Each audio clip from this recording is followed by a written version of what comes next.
my love. How you doing? So, I keep getting comments saying that some of you fall asleep to my videos, which, how? I mean, yay, but I personally need brown noise to sleep, but I know some people who fall asleep to, like, Golden Girls or to true crime YouTubers, so it just makes sense. Thank you, I'm kind of honored. But, of course, there's people who just, like, start cleaning and put on my videos, too, so this is for you as well. So I thought, why don't I start making a Cold Blood and Cocktails compilation for my sleepers or my people who like to clean and listen or drive and get in the zone. So today is all about serial killers. We've got the killer granny, Dorothea Puente, remember her? Sweet looking little landlady who was batshit crazy. Or there was the acid bath killer who lured his victims in and then tripped acid with them. No, I'm just kidding. That is not how it went down at all. You'll just have to watch it. Anyways, no matter what you're doing, thank you so much for being here. Let's get into it.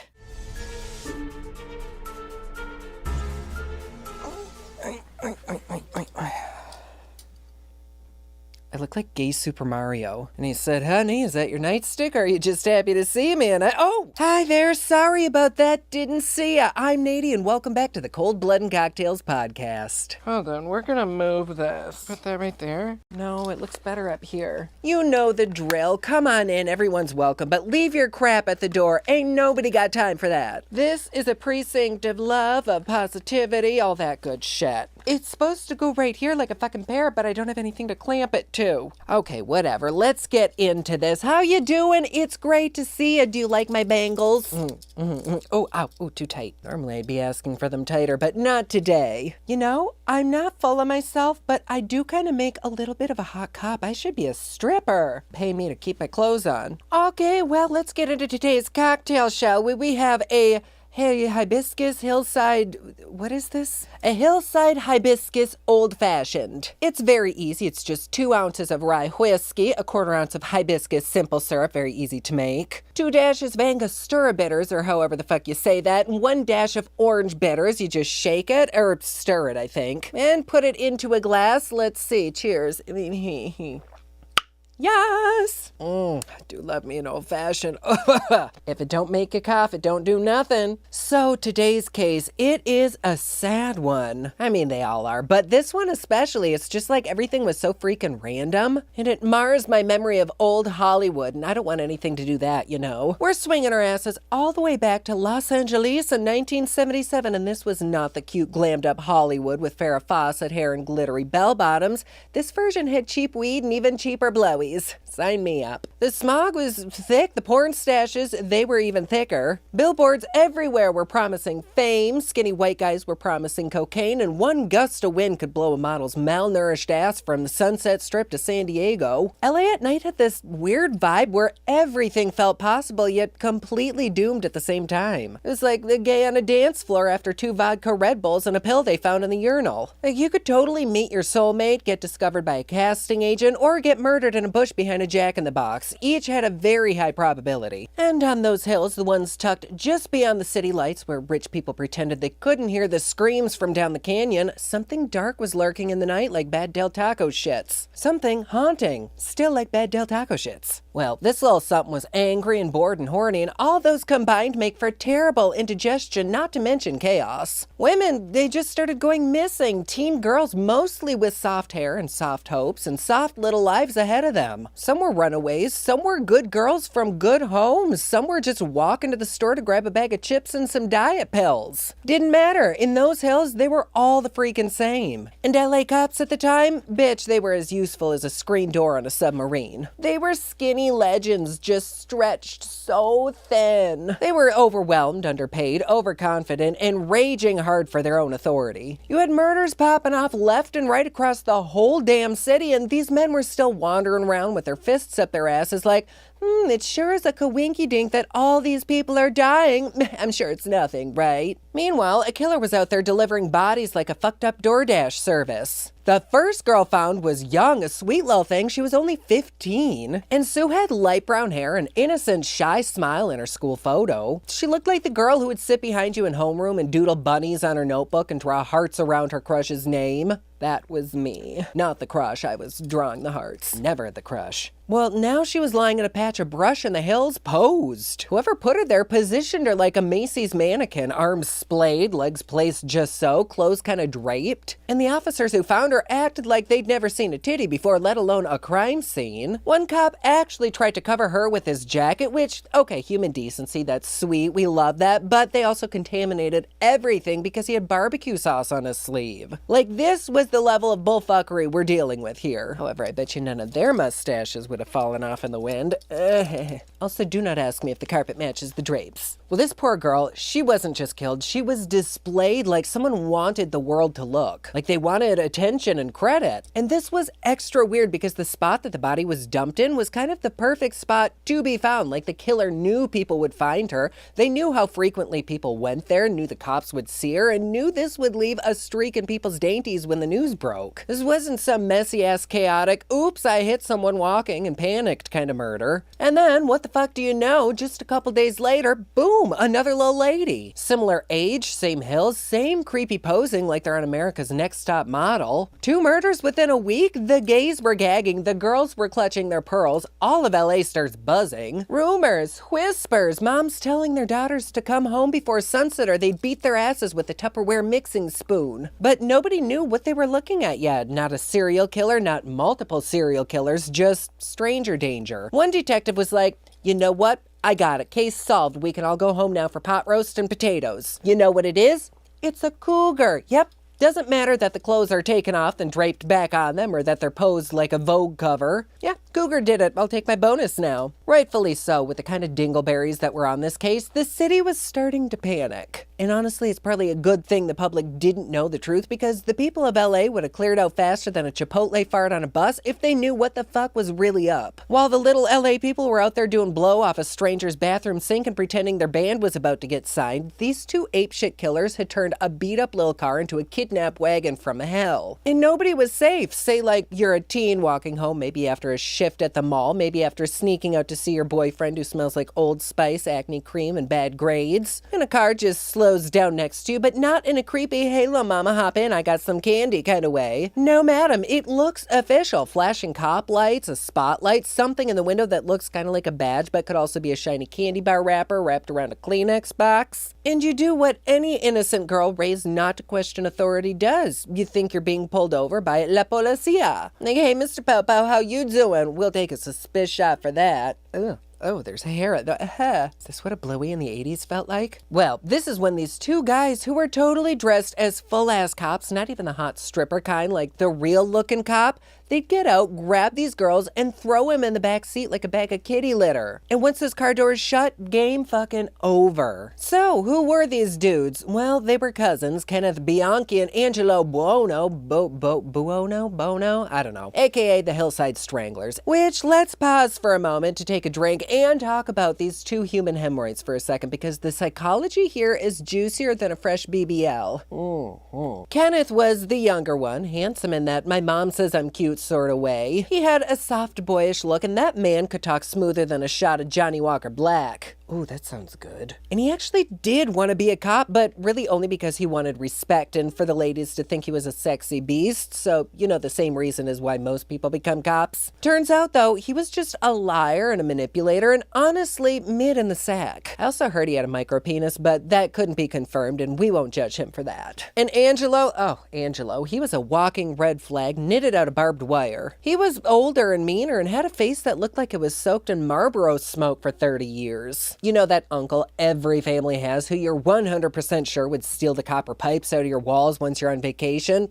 That was Angelo. And together, oh, they were lovers. No, I'm just kidding. This isn't that kind of a story. They were like the Avengers if the Avengers were little bitches who kidnapped teenagers and drove a shitty Cutlass with fake police lights glued to the roof. But they might as well have been lovers, like their biggest kink that they shared was roleplay. Those cops that would pick up the girls, oh, they got off on that shit. They'd flash their little toy badge and act like they were doing some official arrest. They'd snatch the girl, one would drive, one would hold her down, and they'd head straight to Angelo's nasty-ass little upholstery upholstery shop. And inside, the walls were covered in tools, straps, ropes, duct tape, posters of bare-ass ladies, everything a serial killer could possibly need to be as happy as a twink in a club. This was their happy place. I mean, we all gotta have one. Maybe not like this, though. This place wasn't just messy, it was purposeful. A whole setup designed to break people down. They'd completely restrain the girls the same way every time because these men weren't just monsters, they were ritualistic little asshats who liked things just so. They'd gag them, blindfold them, strip them, not out of lust, but out of power. This whole thing actually wasn't a sex thing, it was because they loved the domination. So maybe a little bit of a sex thing, I don't know. But their entire shtick was control and humiliation. They'd interrogate the victims, mock them, fuck with their minds, tell them they picked the wrong night to walk alone and that they were never going home. Screw sitting in front of the boob tube at night, this shit was their entertainment, like All in the Family could never compare. One guy would bark orders while the other played bad cop, but was also somehow worse cop. They fed off each other's energy like two raccoons fighting over a slice of trash can pizza, except the trash can pizza was a human being who deserved 10,000 times better. Oh, and honey, what really melted their Wonka bars was dragging the shit out. They stretched the torture like Depression-era meatloaf. They made these girls be scared as shit for as long as possible, and then when they were done psychologically torturing the girls, they'd escalate to physical torture. They'd bind the victims in painful positions, tighten the rope slowly, making the girls panic and beg as long as they were suffering. There we go. But these girls' cries were what spoon-fed the rotted little egos that lived inside these men. They'd switch between a soft voice and confuse the shit out of them and make them feel like they might actually get out of this and then have violent outbursts and scare the tits off ya. And then when the girls were exhausted, when they were terrified, when they had nothing left in them, that's when these men would finally kill them, always with strangulation, always hands-on or with rope, because they wanted to feel that final moment. Like, these guys were proud of it. They were proud of the setup, proud of their method, proud of the control. And then their asses bragged about it later. They treated the murders like it was a candle-making hobby they were hoping to monetize. But this was only half their fun, because after they were done, they didn't just dump the bodies. These men had a whole Pinterest board of ideas on what to do. They'd take the bodies up to the hills and pose them, clothes partially on, partially off. Sometimes their hair was combed, their eyelids closed, their faces arranged. These girls weren't human to them. They were Cabbage Patch dolls that they could dispose of for the public's eye. We'll take a suspicious shot for that, because, like, what the fuck? Well, LA kept finding more bodies, more teen girls. People started actually locking their doors. Girls traveled in pairs. Moms started buying pepper spray in bulk like it was Aquanet, and cops, still clueless, still confused, still acting like this was some majestic mountain lion. Meanwhile, the Stranglers were just going to town, literally. They knew the cops didn't know their own asses from a hole in the gas station stall, so they were grabbing girls from bus stops, sidewalks, parking lots, didn't matter the time of day. One night they were standing around hyping up their shit, bragging to these hot mamas about their little game of capture, and unfortunately the ladies ended up in the back of their car. And they happened to escape, which praise free can be, but the police still didn't connect two and two. Honestly, a dick could slap them in the face and they'd think it was the wind. But then things got kinda sloppy. The bodies kept piling up, but Kenneth and Angelo weren't the crunchiest pieces of cereal in the box and certainly weren't criminal masterminds. Reports actually say they were allegedly two of the dumbest serial killers to ever exist, which is saying something because there are a lot of them. Like, if they had two brain cells between them, one was always out sick and the other was running into walls. Up until now, their victims were mostly teenage girls who sadly were easy to overpower, manipulate, and abduct. But then they got ambitious. They decided they were too good for easy targets and wanted to prove how talented they were by taking on women who were older, stronger, more savvy. Which, like, bitch, that's not talent. Playing Chopin from memory is talent. So their next victims, women in their 20s who fought back, and these ladies screamed. They were smart cookies. They scratched and clawed and karate kicked and left DNA all over the car, which is exactly what the fuck you're supposed to do. If you're ever abducted, you scratch the fabric, you pull hair out, you pee, you spit, you do whatever so there's traces of you left behind. One of these women, Yolanda, worked near Hollywood Boulevard, and mama, she knew danger. She had seen all sorts of men that acted suspicious as shit, but even she couldn't predict these two dollar store wannabe cops. They took her away horrifically and then did their thing. And when they dumped her body, posed like always, they didn't even notice they'd left behind tire tracks and a witness. This witness ran their little hiney to the cops and said, "I saw a car with guys inside with flashing police lights, not a cougar, not a mountain lion, men pretending to be cops." And suddenly, the investigation had its first actual lead. About about damn time too, like geez Louise. Meanwhile, Kenneth and Angelo were watching the news like it was the highlight reel of their own work, popping popcorn and pointing at the TV all proud and shit like, oh my god, look bro, they're talking about a girl. They were like pageant moms side stage talking about their daughters. So then they started referring to their murders as jobs, like they were running a shitty little Etsy shop. And they bragged to their girlfriends about it, which I think the most shocking thing about this whole story is that they were able to procure lady friends. But then things started to kind of shift because Kenneth, our soft babyface wannabe cop, had dreams beyond LA. He actually wanted a career. He wanted respect from someone who wasn't bound and gagged. He wanted to be someone important. So he moved to Bellingham, Washington and tried to become a real cop. And honestly, with the standards in the 70s, I'm surprised they didn't hire him on the spot. But Bellingham was small and quiet and he stuck out like a cold nipple in Alaska. So the best he could do was getting a job as a nighttime security guard patrolling empty houses. But after like 3 days of pure boredom diddling his skittle, he decided to kill again. This time he lured 2 college students into one of the empty houses he was supposed to be patrolling. Same pattern, same shit, but here's where he fucked up. He left a work order with his name on it. Not a fingerprint, not a strand of hair, his name. Remember those 2 brain cells that they had between them?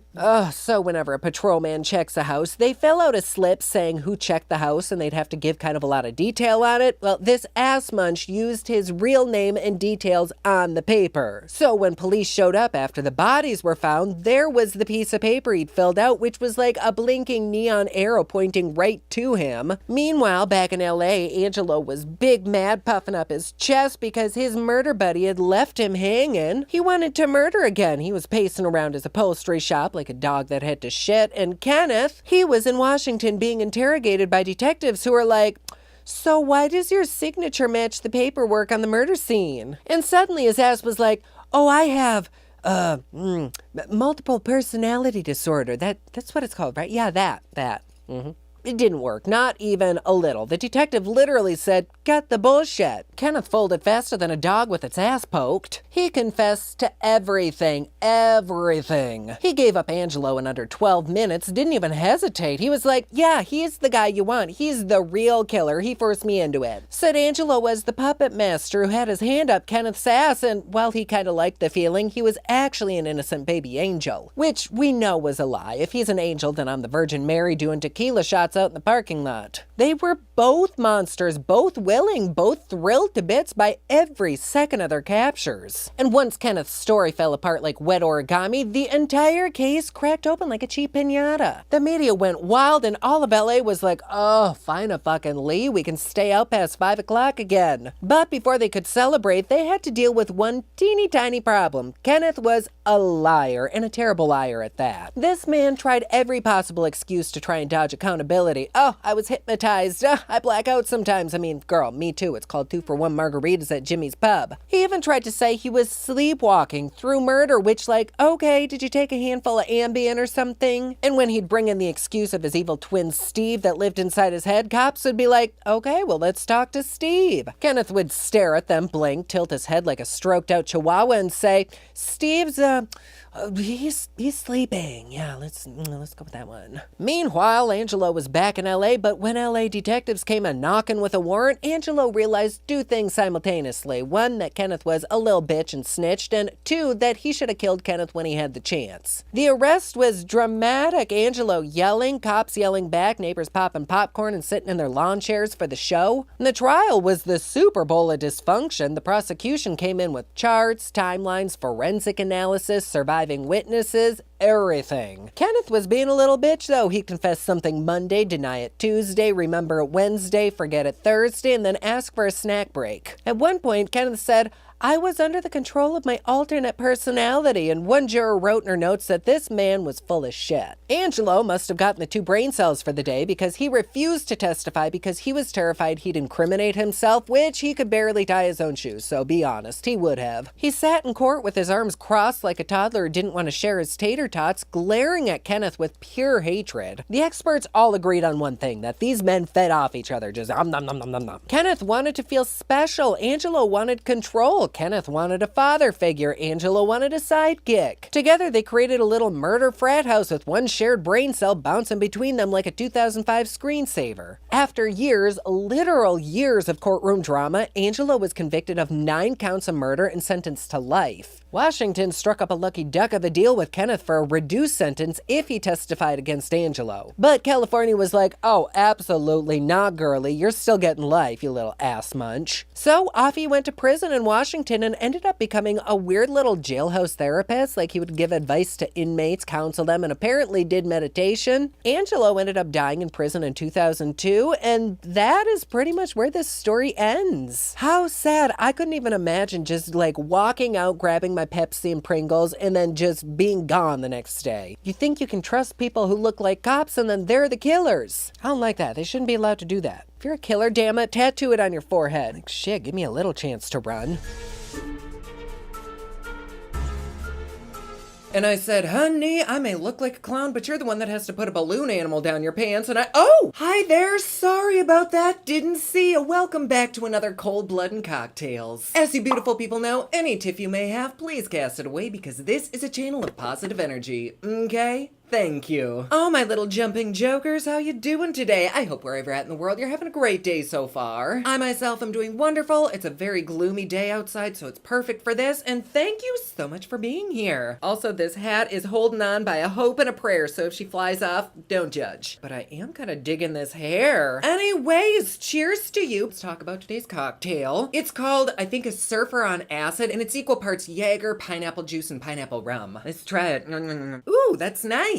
Yes, queen. So today's story, it is all sorts of fuckery. I mean, which one isn't? But the main guy in it is actually labeled as a vampire. But a few stories ago, we were the Count, so I can't be a vampire twice so soon. But a huge part of this story is acid, and if you're familiar with the Joker story from Batman, you'll probably understand the reference. Also, I promise you I'm not tired. Those were put there intentionally, and I'm kind of regurgitating it. It's exhausting being the Joker. Anyways, back to the story. There are so many more details than what I could add in this case. So if it piques your interest at all, definitely read up on the guy. It is wild. Today's Cold Blood and Cocktails is extra scary because this was one of those killers who you never saw coming. Like, nobody suspected a damn thing. It's like diarrhea at the airport. It creeps up on you and then boom. But this guy was respected. He was very well dressed, charming, handsome, a fucking liar, but nobody knew that then. Now we've realized that it doesn't matter who you are. That head of the PTA, Janine, could have a body bag in the back of her Subaru. But back in the early 1900s, the thought of a normal seeming person being a killer, that's just preposterous. So who is this dude? Why, John Haig, aka the acid bath murderer. He was born all the way back in 1909 in England. Yes, this is another vintage case. And this guy John was kind of the black sheep of the family. He was brought up in a super religious house. I don't mean like a few crosses on the wall. I'm talking Bible verses are the only thing you communicate with, otherwise you'd be struck down by lightning. And for John, this extremism made his childhood really lonely. He couldn't play sports because that was a sin, and God forbid you ever left the religion. You were basically shunned for life. John's dad would tuck him in at night and be like, okay, don't forget the world is a savage and evil place and you're going to hell if you think otherwise. Okay, good night, love you, bye. Like, how in the fuck is a child supposed to process that? And when John developed a blue mark on his head as a kid, he was scolded because clearly this was a sign that he'd somehow sinned. No, he should be more like his mom, who had no marks on her face and was pure as an angel. As if her ass didn't have a full stock of concealer in her nightstand. Cheers to that one. But John was told several times, if you sin, you'll get boils and welts all over your body, so don't fucking do it. Well, one day, John had been on the school playground and called another boy a mean name. Immediately, he felt shame because it's just a terrible sin to look somebody in the eye and call him a rat-faced little bitch. And he was waiting all evening for the boils to erupt or his flesh to fall off like a slow-roasted barbecue, but nothing happened. And so he was like, what the hell? Maybe it wasn't a big enough sin. So John would pull Susie's pigtails or steal a naughty magazine from the corner store and wait for the marks to appear. And son of a bitch, nothing happened. And come to think of it, nary a classmate showed any sign of being branded by the devil either. Even that skank lunch lady Sandy, who we all saw grope the PE teacher at the school dance, had no mark of the devil. Like, come the fuck on. And John sat back and was like, mother of shit, I've been duped. And so now at a very young age, he was kind of conflicted with what his parents had told him versus this newfound reality, a reality that he quite liked. Because with this new world, he was now able to lie, and shit, he was good at it. So good, in fact, that he became a pathological liar. Like, if he was so good at it, why didn't he just take up acting? Become a theater queen? He'd misbehave in class, he'd eventually call the lunch lady a slut bag in front of the whole school, and then come home and tell his parents a bald-faced lie to wriggle out of it. And on the rare occasions where he would get caught, oh, his mama would beat him good. She'd whack the back of his hands with the bristle end of a hairbrush, and I'm not saying that he liked it, but he definitely didn't not like it. Not the pain part, that was torture, but the end result with the blood trickling down his hands that he could lick up, oh, that was heaven. Can we get a suspicious shot for that?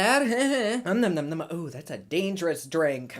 Daddy likes. Anyways, now that John was becoming a teenager, he'd lay in bed at night and have so many fantasies. I'm sure you're thinking like a Sports Illustrated cover kind of fantasy, but why the fuck would we be here if that were the case? No, madam, these were not your average visuals. Like, in his mind, he pictured Jesus with blood pouring out of his side, and he liked it. Oh, he wanted to taste that blood, or really any blood would be fine with him. So John, who is now 16, was royally fucked up from having two conflicting worlds collide, and now add a thirst for a blood smoothie into the mix. The dude probably could have used some professional help, but heaven for fucking did we do that. Cause honestly, it was all downhill from there. I mean, not even a hill, it was a freaking cliff. For example, just a few years after he realized he was a wannabe vampire, he had a run-in with the law for fraudulent shit. He lost his job, kind of became a hermit, and found himself fascinated with this current famous murder case. He was obsessed, kind of like how I was with the Hills for a year, but his was in a really unhealthy way. But the case that he really liked is actually kind of important here. There was this lady, a male lawyer, and another guy who had a scheme going where the lawyer would find a dying guy, insure him, then get his lady friend to marry the dying dude on his deathbed. The third guy, who is in great health, would then go with the woman to the insurance agency and say his name was whatever the dying guy's name was. And then because this fake guy clearly wasn't a risk, they'd be guaranteed coverage, and then boom, the real dying guy would be dead. Instant money, like make it rain. Honestly, it's kind of ingenious, but terrible. Well, the fake husband and the lady end up blackmailing the lawyer, who in turn killed the two and then dissolved their bodies in sulfuric acid. And the lawyer honestly probably would have gotten away with it had he not gone on to do the same fucking thing 2 more times and then been caught. Obviously, the guy was convicted and sentenced to death, but all John kept thinking while reading this shit was, you dumbass, I'm 100 times smarter than you. I bet you I would have gotten away with it. Okay, John, you tell yourself that, whatever makes your hot dog juicy. Well, a few years go by and John ends up getting engaged to a girl he barely even knew, which, as we know, always works out for the best. She was cute, young, and just smitten with how charming and well-mannered John was. But all throughout the engagement, his new gal Betty was kind of having second thoughts. She wasn't really sure if he actually was a nice person and where the fuck would their money be coming from. And the fact that they had to keep their entire relationship a secret from his family was really freaking weird. Like, she's a babe and a half. Shouldn't he be proud of all this goodness? John's parents nearly died when they heard he'd slipped a ring on this trick's finger, but they did eventually come around and they did go through with the wedding. And the couple actually ends up living with John's parents, but this marriage was straight out of Hollywood because it only lasted 4 months. Shocker, neither of them knew the other and it ended up in a fiery flame from hell. Wow! Well, the fact that John was arrested, yet again, probably didn't help either. He went to prison for forging vehicle documents, and while he was behind bars, Betty ended up divorcing his ass, giving birth to their baby, which she gave up for adoption, and that was the end of them. And they saw each other only once more, and that was when John told Betty that their entire marriage was a scam because he was actually married to another girl at that time. And this was a total lie though, like nobody even knows why the hell he said it other than to lie, which makes sense because at this point the dude was a professional bullshitter and he'd been practicing since childhood. Well, the moment he got out of prison, he thought, you know what? I'm gonna get my ass on the straight and narrow. See, now if I said that, you'd think I'm talking about my evening plans, but no, John actually wanted to live an honest life now. And he did. He opened up a dry cleaning business, which, who knows, could have turned into money laundering in the future. But we'll never know because John's business partner was killed in a motorcycle accident and the cleaners were taken to the cleaners. He threw his hands up, said, fuck life, I need a new one, and he moved to London to start over, which he actually ended up finding a pretty good gig as a driver for the McSwan family. They owned a big-ass arcade machine company, they had several properties, and were rich as hell, so needless to say, he was finally doing alright. Feeling rich as hell. But in true John style, he almost immediately got into some shady shit and went to prison for 4 years. Well, while in prison, his mind would not stop thinking about those acid murders. Oh, how satisfying it would be to watch a body melt into nothingness like cotton candy in a glass of water. And when John finally got out of the clink, oh, he was thrilled because he could finally put his fantasies to the test. And what do you know? He found it only took about 30 minutes to completely dissolve a dead rat in acid. Interesting and hella suspicious. After he'd do those little experiments, in the evening, he'd go to local pubs, order a few drinks, and sit in the corner skinning the room and think, I wonder how long it would take to dissolve a body. And at this time, John did kind of need money, like that buttered brioche ain't gonna buy itself after all. Plus, John was quite the gambler and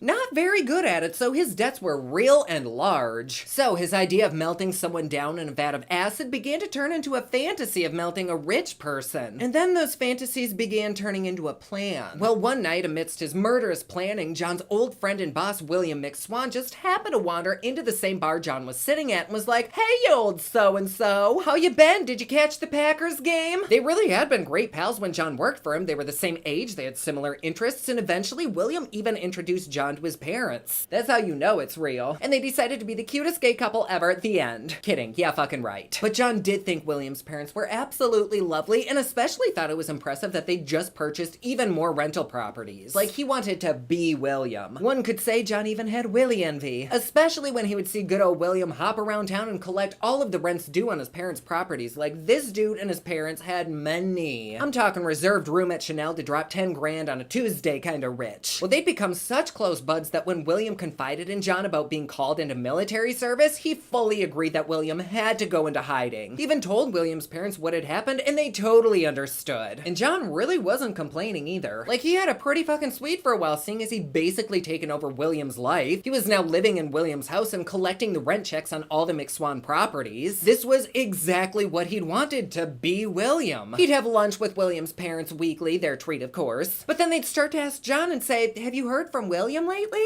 And John would be putting caviar in his toasted crumpet and say, "No," which was honestly the truth. And William's parents became very curious and a bit worried when, after a full year and the war was coming to a close, he still didn't return. Turns out that whole military hiding story was just a bullshit cover-up, because John's bestie boo, Willie, well, he was dead. Shocker, right? And probably suspicious. In fact, by the time John had told William's parents he'd gone into hiding over a year ago, William didn't even have a body anymore. John made sure of that. John had been on the prowl looking for a rich person to kill, and so when William walked into that bar that John was in that night, he'd unknowingly signed his own death sentence. John had always been jealous of William, and after hanging out multiple times, William had been comfortable enough to be lured into John's basement. I know, I'm just as surprised as you are that a windowless white van wasn't involved, but here we are. But no, John was like, "Dude, come look at my giant fanny pack collection. You'd love them." And then bang! John hit him over the head with a lead pipe, knocked him out, and put him into a barrel of concentrated sulfuric acid. While he was still alive, too. I mean, not for much longer, but, can we get a fucked up shot for that? He checks on William a half hour later, but it seems like humans might dissolve a bit slower than his rats did. But 2 days later, when he opened that barrel, all that was left was pretty much sludge. Can we get another icky shot? Oh, I might need another one of these. Oh, how about that? Just like magic. Oh, wow. So, in the middle of the night, John heaved that barrel up his basement stairs like a fucking demonic Santa Claus, dragged it out to the curb, opened the manhole cover, and dumped it. Like, how fucking sad. An entire life just turned into liquid and poured down the drain. Like, all murder is sad, but there's just nothing left of you. This, my friends, is why you should always use a water filter. This is straight out of the tap. No, but seriously. Anyways, a year and a few months go by. William's parents are like, "Where the fuck is he? The war's almost over." So John's like, "It's time to start planning the second bit to my plot." He calls William's parents, is like, "Oh my god, come the hell over. William is back from hiding in Scotland, party at his house." So the parents come over, apple pie in hand, and just like their son, get lured into the basement and hit over the head with a fucking lead pipe. John melted their bodies, dumped their goo into the manhole, and went on his merry way. He ends up cashing everyone's pension checks, selling all the McSwan properties, all for around £8,000, which today would only be like £130,000. Like, what the fuck, right? 3 lives lost for 100 grand? What the hell? He thinks he's living high on the hog now, though, so he moves into a fancy hotel and gambles almost everything away. Now he's like, well, shit, we're back to square one. So he starts his hunt for a new couple, and along the way, he stopped into this beautiful house that was for sale. This house belonged to Archibald and Rose Henderson, who John instantly took a liking to. They didn't know that John was literally the worst friend ever. He sounds like he would show up to a dinner party without a gift because he is a present enough. But he was like, "You know, I adore the hand-carved newts that are set into the banister, and who the hell doesn't love a good lanai? I would give anything to be you for a day and have this." And the couple says, "If you like this house, you'd love our apartment. In fact, we're having a little housewarming party later. Why don't you come and play the piano at it, and we'll give you a full tour." Oh, honey, creeper alert, don't invite him over. Well, that invite was their ticket to Acid City, because the moment John saw those 14-foot ceilings inside the apartment, he was like, they're the ones. Sure, they knew how to throw a good party, and the finger food was to die for, but the only thing John had his eye on that whole night was the revolver he'd seen in Archie's closet. And the couple really didn't seem any the wiser when the gun went home in John's back pocket. John was like, "Oh, hey, Archie, new pal, you want to come over and see this cool invention?" It was now 1948, and for the last several months, John had been hopping from hotel to hotel, so his drums of acid couldn't very well travel with him. So to store them, he'd rented this tiny little workshop, the very workshop that he'd invited Archibald to. And Archibald was like throwing a cigar and it's a date. So John picks Archibald up, brings him over to the workshop, shoots him in the head with his own stolen gun, and then dumps him in the acid. Like, to kill him is enough, but to do it with his own fucking gun? Rude. John then calls Rose and is frantically telling her that Archie is puking left and right, probably from the can of tuna they'd been snacking on. Could she come pick him up? She rushes over, runs into the workshop, and has the same fate as her husband. A few days later, John dumped the couple down the workshop's drain, forged their signatures, and sold everything they had for another 8,000 pounds. He just fucking went ham and got rid of everything except for their car and their dog, which was now his. Oh god, my nose is so itchy. Fuck. But just like before, he was fucking terrible with his money. If he had $1, he'd spend $1.50. And again, his money well went dry and he was on the hunt for another wealthy victim. Which turned out to be a rather short-lived hunt because what luck! The older dude down the hall of the hotel John was staying at had just passed away, and his rich widower suddenly found herself telling John all about this acrylic nail company she wanted to start. He says, "You know what, Olive?" That's her name. He says, "I'm an engineer. I could help you with that idea. Come down to my workshop today and we can talk." First of fucking all, he was a damn liar. He was not an engineer. He just worked for one. Second of all, not the workshop, Olive. Run, mama! By now he'd moved location, so he moved workshop, so this would be his first kill in this new one. Like, how exciting! What a fucking weirdo. He lured her in, shot her in the head with Archie's revolver, stripped her of anything expensive, including her Persian lamb coat, then dumped her in the barrel of acid. 2 days later, Olive was reported missing, and what do you know? The cops seem to notice that there's a guy in the area that has quite the felonious track record. God, I love that word, felonious. The cops kind of helped themselves into John's workshop to do a little snippety snoop, and literally the first briefcase they found had the dry cleaning tag for Olive's lamb jacket. Nobody ever said this John guy was smart, other than himself, of course. But this briefcase also had documents from Rose and Archibald's apartment and the McSwan home, so like, mic drop on that one, bitch. But this workshop, unlike his last one, didn't have a drain to pour the goo down. So John's ass dumped Olive's acid in the rubble pile out back. The cops end up finding 28 pounds of human fat, a chunk of a foot, human gallstones, and a piece of denture, which was confirmed by Olive's dentist. John is immediately arrested, and at his trial, he decides to label himself as crazy to try to get into a mental facility and out of the death penalty. He said his dreams heavily involved blood, most of which directed him to drink it. So to satiate his thirst, he'd kill his victims, drink a glass of their blood like strawberry Nesquik, and then dissolve their bodies. And nobody really knows if this whole vampire shtick was just a lie to enhance his crazy image, but boy, did the media slurp it up. This was all anybody could talk about, and he even underwent several psychiatric tests and was found to be sane, just a really shitty-ass person. For some reason, John was mistakenly under the assumption that if there was no body, there was no proof. But his balls flew up to his belly when after literally 10 minutes, the entire jury found him guilty. Turns out he was not smarter than that lawyer whose story inspired this whole life of murder. That acid bath killer had been caught, and so had John. So because it did turn out that John was just a selfish asshole, on the 10th of August in 1949, he was hanged, but his story went on to be in songs and TV shows, video games, stage plays, and he was even turned into a wax figure at Madame Tussauds. So like, yay for your legacy living on? No, we're not cheersing that. He was a terrible person.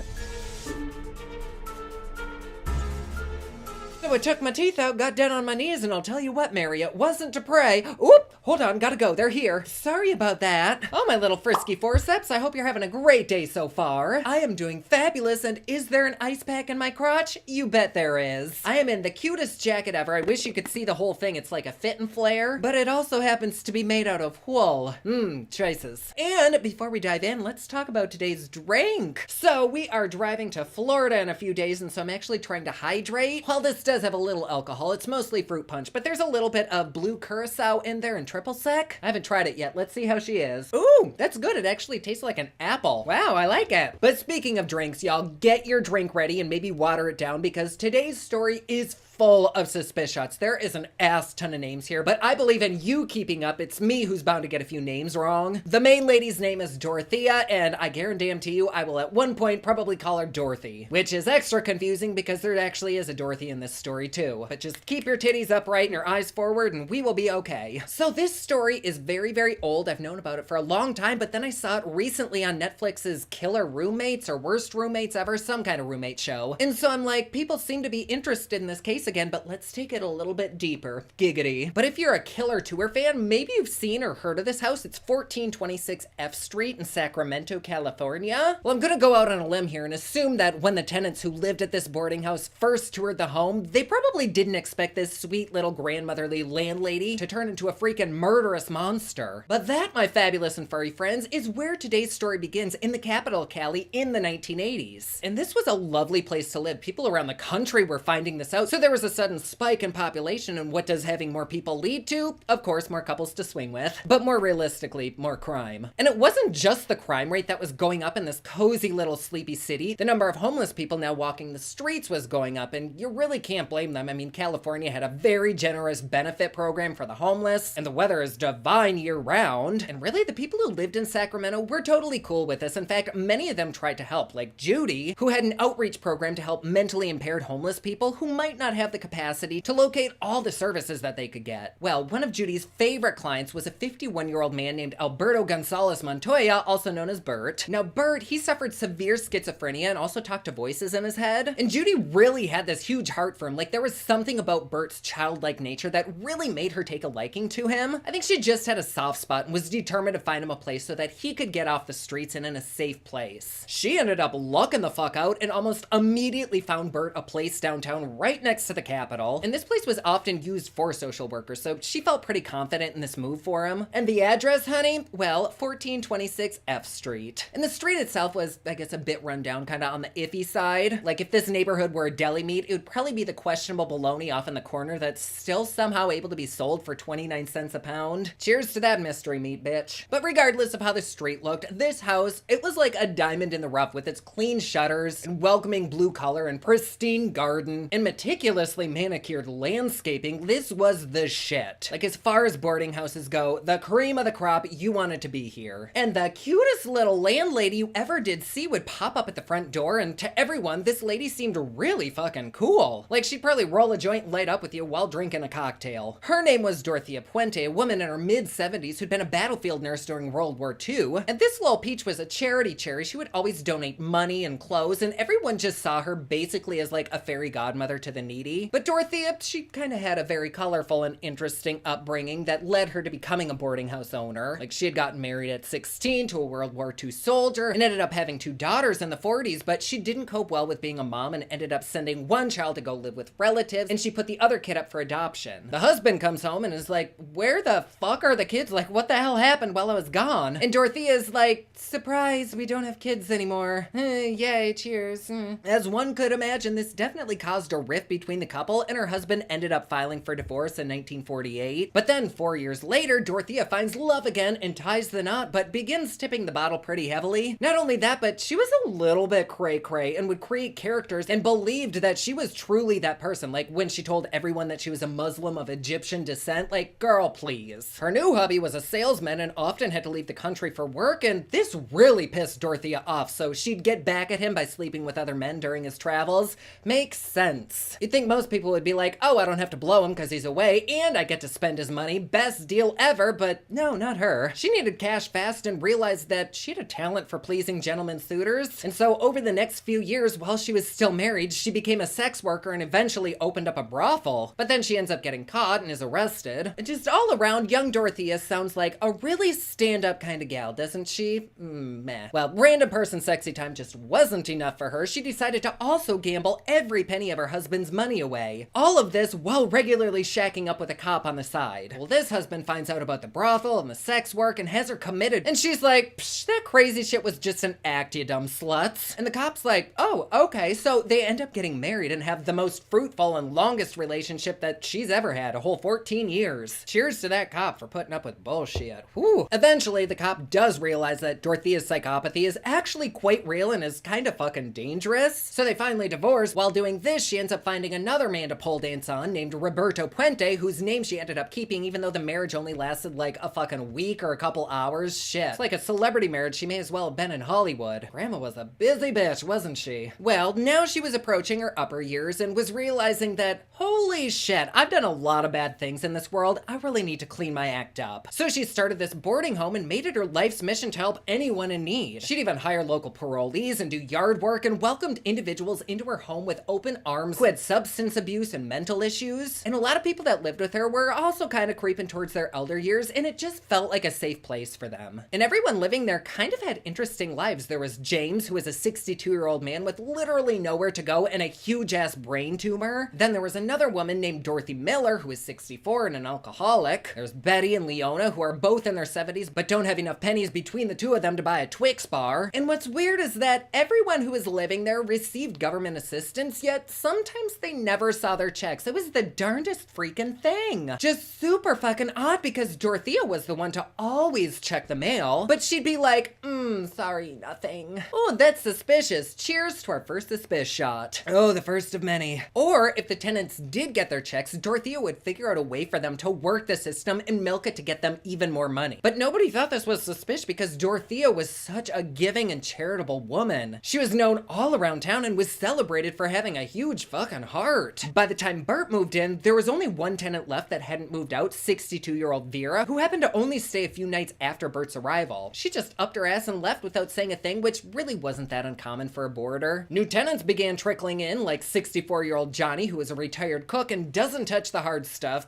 Can't relate, Johnny. Can't relate. In fact, unlike Johnny's room neighbor Ben, who had more alcohol than blood in his system and would spend his entire government check on liquor and could usually be found at the ER for being too fucking drunk. But before anyone knew it, Ben had checked himself out of Dorothea's and disappeared, which wasn't even a surprise to a social worker. Once again, another traveler's stay was short-lived, and Dorothea moved on to help others. Meanwhile, Bert is just loving life with Dorothea. Judy came in for a checkup and he had a nice haircut, he was clean, he had fresh clothes, smelled like bubble bath and cinnamon rolls. This was perfect for Bert, and Judy was as pleased as a Polish plum. So, over the summer months of 1988, Bert is just living his best life and absolutely thriving. He'd finally found a good skincare regimen and his conditioner was really helping his dandruff, but then in November, a call to the police came from a woman about a missing person. The woman calling was Judy, and the missing person was Bert. An officer named Richard meets with Judy, and she tells him that he'd been at this place for the past 6 months, and from what Judy had gathered, had planned on living there forever. So it really didn't make sense that he would up and leave, especially on his own. Well, then one of Judy's co-workers walks in and says, "Oh my god, guess what happened to Bert?" He apparently went down to Mexico with a few other tenants to visit Dorothea's brother, who was a doctor, so not suspicious at all. So Judy calls up Dorothea, and Dorothea's like, yeah, Bert is down south of the border, and he'll definitely return within a few days with a fresh tan. But when weeks go by and his ass still ain't back, Judy calls Dorothea and is like, suit your girdle up, lady, I'm bringing in the po-po. A couple days after that, Judy gets a phone call from someone, and they're like, hi, my name's Michelle, and I have Alberto with me. He's my nephew, and he's in, Utah. Suspicious? Look at all that. I'm like, woohoo! I told you all to water your drink down. If you're crawling after this story, it is not my fault. Okay, maybe a little bit. I'm such an enabler. Judy calls Dorothea, who says, you know what? Sunday while I was at mass, a relative came in and picked Bert up and left a note. Judy's like, my lily white ass, I'm calling the police, you double-crossing duty head. Dorothea's story had more holes than a gay bar's bathroom stall, and shit just did not add up. So Miss Judy calls up Officer Richard and is like, look, something is up at this house, and there's a tenant named Johnny who can give the true story. He's sober, he's trustworthy, he just doesn't have the funds to be out on his own right now. So Richard goes to Dorothea's house, and she's as lovely as ever, gives him cookies and a cup of coffee. She shows him around, he talks to Johnny, who in fact confirmed that Bert indeed said sayonara the previous morning. Richard's like, cool tits, man, everything checks out, I'm out of here, have a good one, I'm taking another cookie. So he walks out the door, but behind him comes Johnny to open up the front gate, and as he's opening it, he slips Richard a note that says something like, meet me at the park at noon. See, now if I gave a guy a note like that, you can sure as shit bet it's not to talk about a missing person, wink wink. So they meet and Johnny's like, this lady asked all of the tenants to fucking lie for her and say that Bert up and left with his relatives. And then he starts telling the officer about all the weird shit that's been happening around the house, like the sound of something being dragged down the steps after the alcoholic Ben moved out. And there was always this pungent smell coming from one of the rooms upstairs, and there were fresh holes always being dug in the yard. He thought maybe people were being buried there? Can you say suspicious? Glug glug, sassy queen. Woohoo! Well, then Richard contacts Detective John from Missing Persons and Homicide, and they instantly get to work. Detective John starts looking into all of Dorothea's history and quickly found that she was actually on federal parole for cashing fraudulent security checks and for putting stupefying drugs in her victims' drinks. Like, okay. And now this lady's just out there roaming the streets? This doesn't seem right. And weirder yet, several times throughout the past few years, was Dorothea had posed as a nurse and drugged her elderly patients to steal their jewelry, their money, their checks, their crockpot recipes, anything she could get a hold of. Earlier, when the police had arrested her in 1982 for these crimes, they'd found a ticket to Mexico in her purse. Like, she had totally planned on robbing these people and then running. She ended up getting like 5 years in the slammer, but was taken out after 3 for good behavior and probably for slipping the guard her oatmeal cookie recipe, or for slipping the guard her biscuit. Not a pretty image. Whew! She ended up moving that ass right back to her home on F Street, right where she'd been living just before her arrest. And everything just kinda clicked for the detectives. Bert was a gold star victim. He was getting up there in years, he'd been collecting Social Security, hadn't really been able to defend himself, didn't have many people looking for him, but because he was legally independent, he could legitimately have simply left without anyone knowing. He was the perfect target for someone like Dorothea. Detective John is reading everything he possibly can about Dorothea, and something stops him dead in his tracks. This little old lady who had to be at least 75 actually wasn't elderly. In fact, she was only 59. She lied to everyone about her age. She had her hair done up in a typical 70-something style. She had no teeth, so with all of this, she just looked much older than she actually was. Detective John meets with Judy to spill the tea, and he's like, "So what do you want us to do?" And Judy's like, "Go to the freaking house with some shovels, man." So, homicide detectives John and Terry arrive at Dorothea's home with a parole agent. They explain that they're there about the disappearance of Bert, and she doesn't seem fazed at all. She says, "Oh, honey, let me help." And she goes on and on about Bert's relatives and was very believable with it all. Like, she would look directly into your eyes and tell you exactly what you wanted to hear, which is totally not the sign of a serial killer. She didn't even bat an eyelash when detectives asked to check her house, and they checked everything under the beds, and they tapped the walls, but they also knew that Bert was kind of a big guy, so if his body was stuffed somewhere in the house, it would be pretty obvious. There was no sign of him, but when they went into Dorothea's room, they found 2 pill bottles. One was almost overflowing with little blue pills, and the other one was empty next to her bed. But both of these bottles had the name Dorothy Miller printed on them. The officer takes the empty bottle downstairs to Dorothea and is like, "Who the fuck is Dorothy Miller?" Dorothea says, "Oh, honey, that's just a relative of mine. Don't worry about it. She visited and must have just left this behind." "Okay, Dorothy." Ooh, I'm spitting everywhere. Well, the officers really couldn't fight that. It could totally be true. So before they leave, Detective John asks Dorothea if they can do some digging in the yard, and she's like, "Why?" He tells her that they just heard through the grapevine that there might be bodies buried out there, and without flinching, she's like, "Oh, do what you need to do." In fact, she even assisted them in getting extra shovels. So the guys start digging, and what do they find? Nothing. So they dig a little deeper and started seeing pieces of material come up with the dirt, and they're like, "What the fuck?" Well, then they started digging up what seemed like small leather discs that they just added to the pile of material. But soon their shovels really wouldn't go any deeper because they had hit a tree root and couldn't dislodge the root. So Detective John climbs in this hole and starts tugging at this root to pull it out, and he was yanking and yanking till it finally broke loose. He falls back with a root in his hand, only to find that this is not a fucking root. This was a human leg bone. And that was how this all started for Miss Dorothea. Or maybe I should say how it all ended. The detectives call Dorothea over to look at the hole, and she meanders on over, acting all frail, and gives the most dramatic theatrical gasp when she approaches the hole. They'd shown her a giant freaking leg bone and now a foot encased in a shoe that they just uncovered. And Dorothea was just all of a dither over this, like, goodness me, how could this be? And she was acting all nervous, telling them she had no idea about any of this, and she was actually believable. They recognized that the material they had unearthed seemed to be from like a dress or a blouse, so immediately this turns into a crime scene. The art is taped off, and CSI comes in to photograph everything, and this was now a proper fucking shit show. Unfortunately, nobody was tiptoeing through the tulips of Dorothea's garden that day. There was quite a commotion going on. All of the dirt being dug up was collected and sifted for evidence, and just a little bit below that leg bone was the remains of an elderly woman. Definitely not Bert, but equally as suspicious.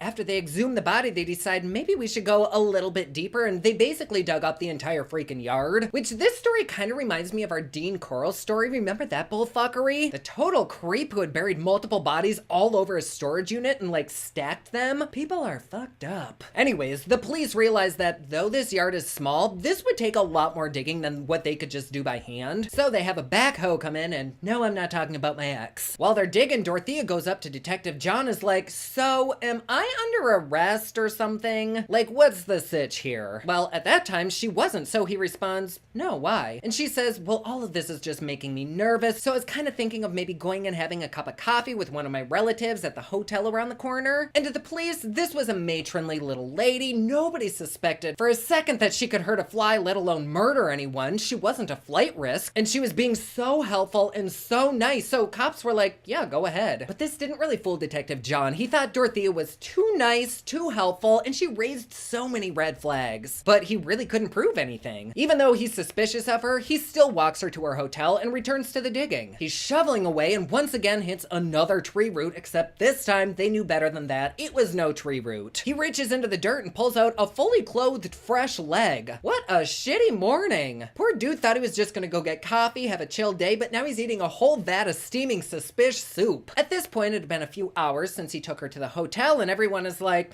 where the fuck is Dorothea? Peeking around trees, lifting up rocks? Nope. Detective John directs them to the hotel, but when they run over there, she's gone. Wow, surprise. As if we couldn't see that coming and steaming hot from a mile away. Everyone was realizing that the reason she wanted to leave in the first place was because their shovels were probably 2 feet from another body. Granny Clampett knew that shit was about to hit the fan and did not want to be in its pathway. Nobody expected Dorothea to bolt, and when newspapers got a hold of this story, it created a huge-ass media frenzy. A little old lady who actually wasn't old and had killed tenants and buried them in her own yard and was now on the run. Juiciest shit Sacramento had seen in years. So the police begin the search for her while more bodies are being uncovered. The third body they found was wrapped up tighter than a Cuban cigar in bed sheets and a comforter and plastic, so clearly this wasn't a random act done by a newbie. This was like an experienced killer. While the digging continues, one of Dorothea's neighbors comes over and tells the police that last May, there had been a sick, nasty stench coming from her yard that was so potent he couldn't even use his damn air conditioner. And in California, that is a damn crime. So he knocked on Dorothea's door to tell her about this, and she told him that she just put some fertilizer out in her yard and he was probably smelling that. Like, she was quick, you gotta give her that. She was a total fucking psycho, but she could have been an amazing actress and made money by, you know, not killing people. Well, then that neighbor shows the police a discovery he'd found just that morning. 24 human teeth, all filled with silver and gold fillings. It kind of seemed like maybe she'd collected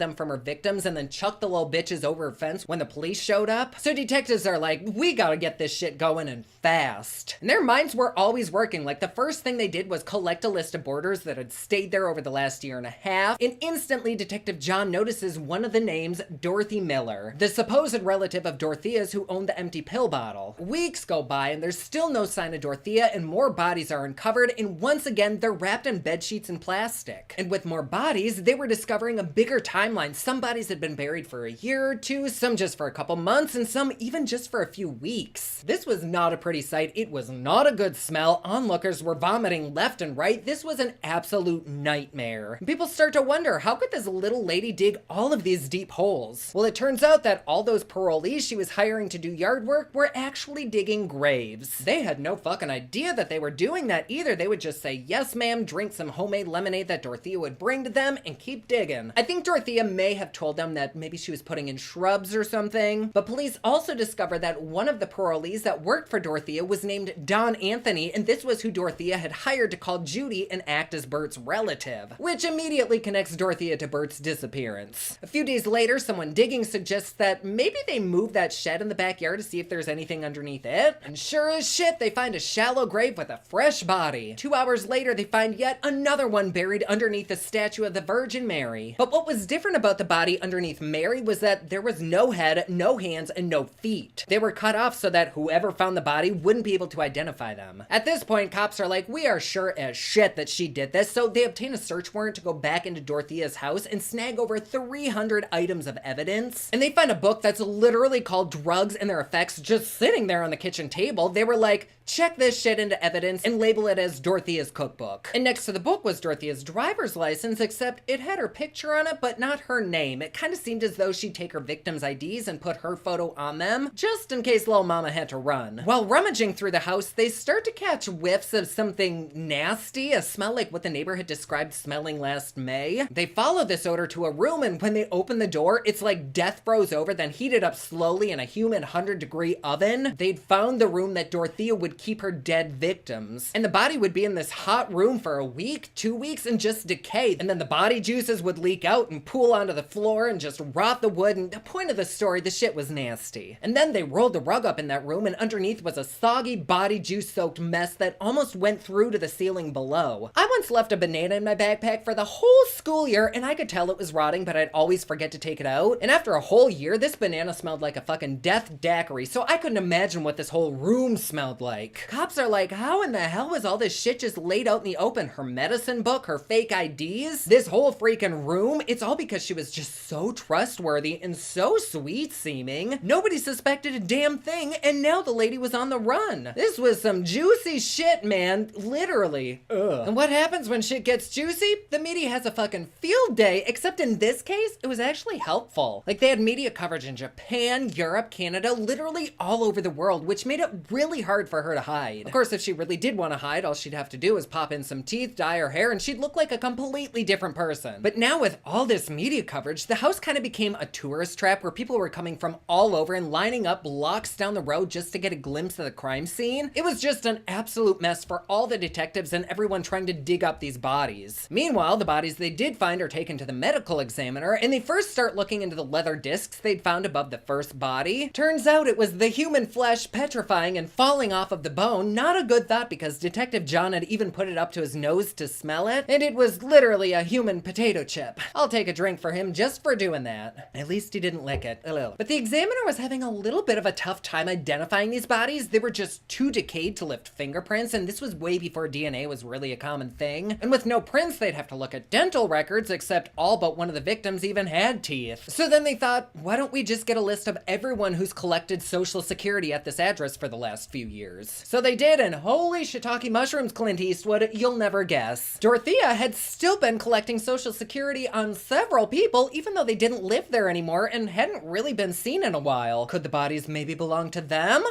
Ooh. Dorothea was still collecting on Vera, Dorothy, James, Betty, and Leona, all of who Dorothea said left ages ago. And since all of these people had been in Dorothea's care, nobody had reported them missing because nobody knew they were missing. Like, Dorothea was a terrible person, but a clever little wench when it came to choosing her victims. She picked people who didn't have family, or really anyone that even knew they existed. Except one family, one single family, had been looking for 77-year-old Everson. He hadn't called his family for almost 5 years since he'd left home and headed to California to go marry his bride. Who might that bride be? Why, none other than Miss Dorothea Puente. But the weirdest thing of all is that from 1986 to 1988, though he didn't call, the family would receive letters from Dorothea about how she and Everson were traveling the world and living a gay, happy life. And it wasn't even until the family saw this case on the TV that they called the police to ask how Everson was coping with all this. He must be worried sick. The cops are like, who the fuck is Everson? But then as media coverage spread even wider, calls began trickling in from people that had family members stay with Dorothea and had weird shit happen. Like Ruth Monroe's son, who called the detectives about his mother. In 1982, she'd been like 61 and just couldn't bear the thought of living alone after her husband had been diagnosed with terminal cancer. She had a catering business with her friend, and the friend's like, hey girl, I got you. I have a boarding house with lots of empty rooms. Come live with me. I'll give you one guess who this friend was. A couple weeks after the move, Ruth's son is visiting and sees that his mom, who had never drank in her entire freaking life, was milking a cocktail Dorothea had mixed for her. He's like, cool, mama's being a little bit loosey-goosey, get it girl. A few weeks after that, he goes for another visit, but now his mom was bedridden and couldn't move. I think he thought that maybe she had some kind of flu or just a quick illness, so he's comforting her and saying, Dorothea will take care of you, you'll be fine. And he left. The next day, he gets a call saying his mom had died, and he was just standing there in utter shock. How could this be? A month ago, his mom had been healthy as a horse, starting this new journey alone. Well, when the autopsy comes back, it's labeled as undetermined overdose, meaning she killed herself. The son was like, this shit is super suspicious. Like, yeah, she'd been sad about her husband's illness, but she would never resort to self-destruction. Well, that's not what Dorothea had told the medical examiner, though. According to her, Ruth had been suicidal the moment she'd arrived, and she wasn't surprised at all by her friend's passing.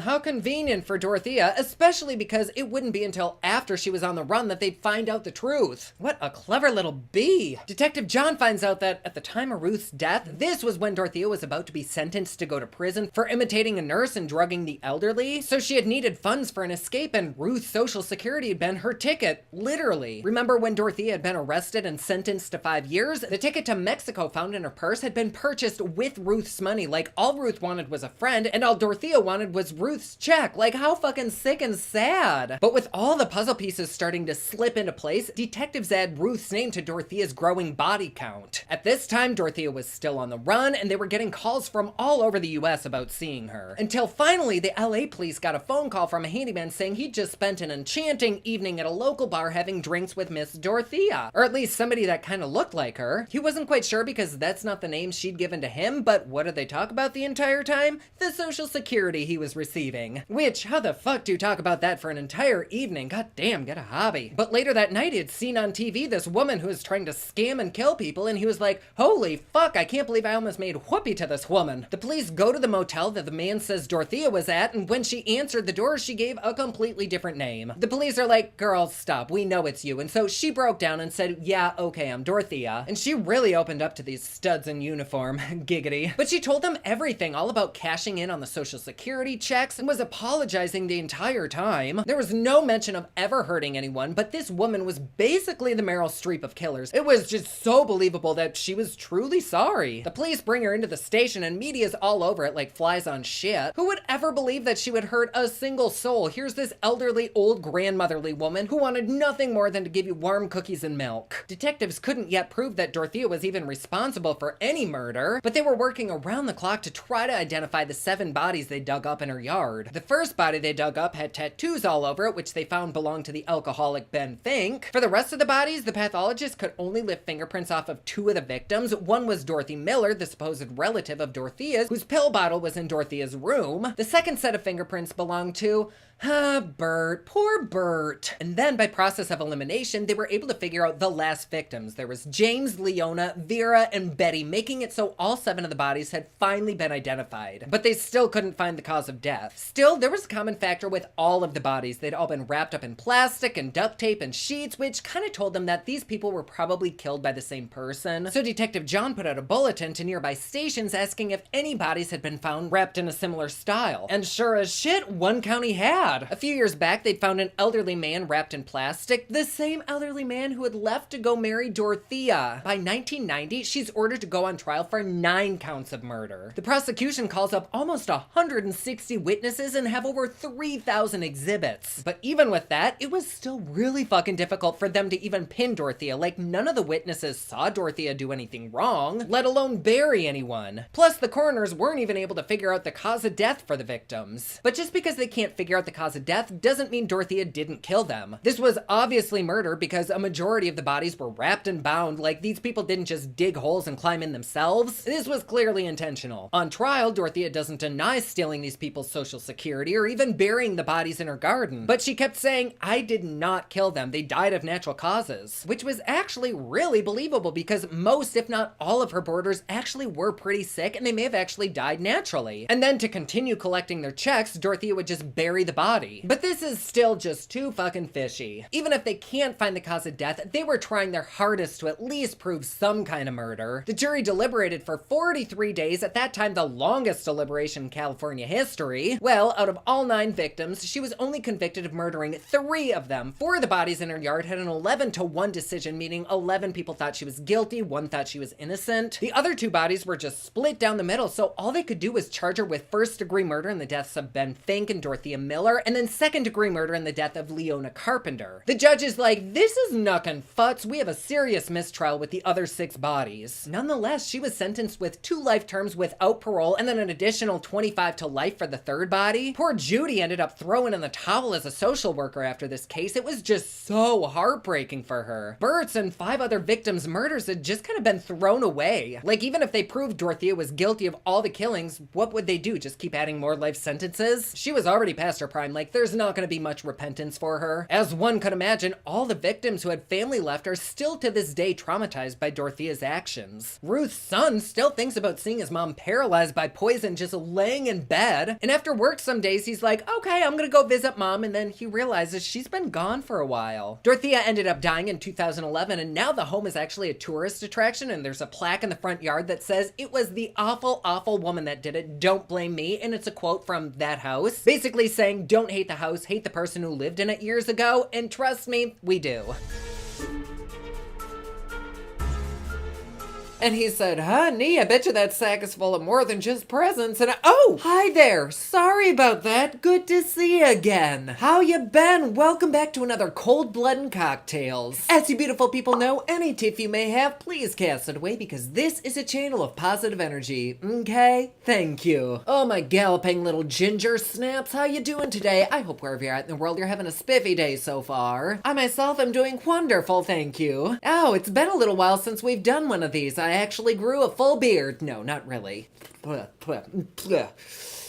That's nasty. But you will understand why we have a beard and kind of look like a dark-ass Santa Claus. Where's my little tail? Today's story actually has to do with the Santa Strangler, and no, it's not a strangler who killed Santa Clauses. And the moment I heard of that, I instantly thought of like a gothic Santa. Oh, I should have done a black beard. Fuck, missed opportunity. All right, so if you're wondering about today's drink, if you want to drink with me, I'm drinking white peach cranberry juice. God damn it, there's hair in it. That's cat hair, not even from this beard. That's special. Anyways, that juice plus a little bit of cucumber vodka. It is so damn good. Sounds like a weird combination, but it's the shit. Fuck a duck. How am I gonna do this? Oh, yeah.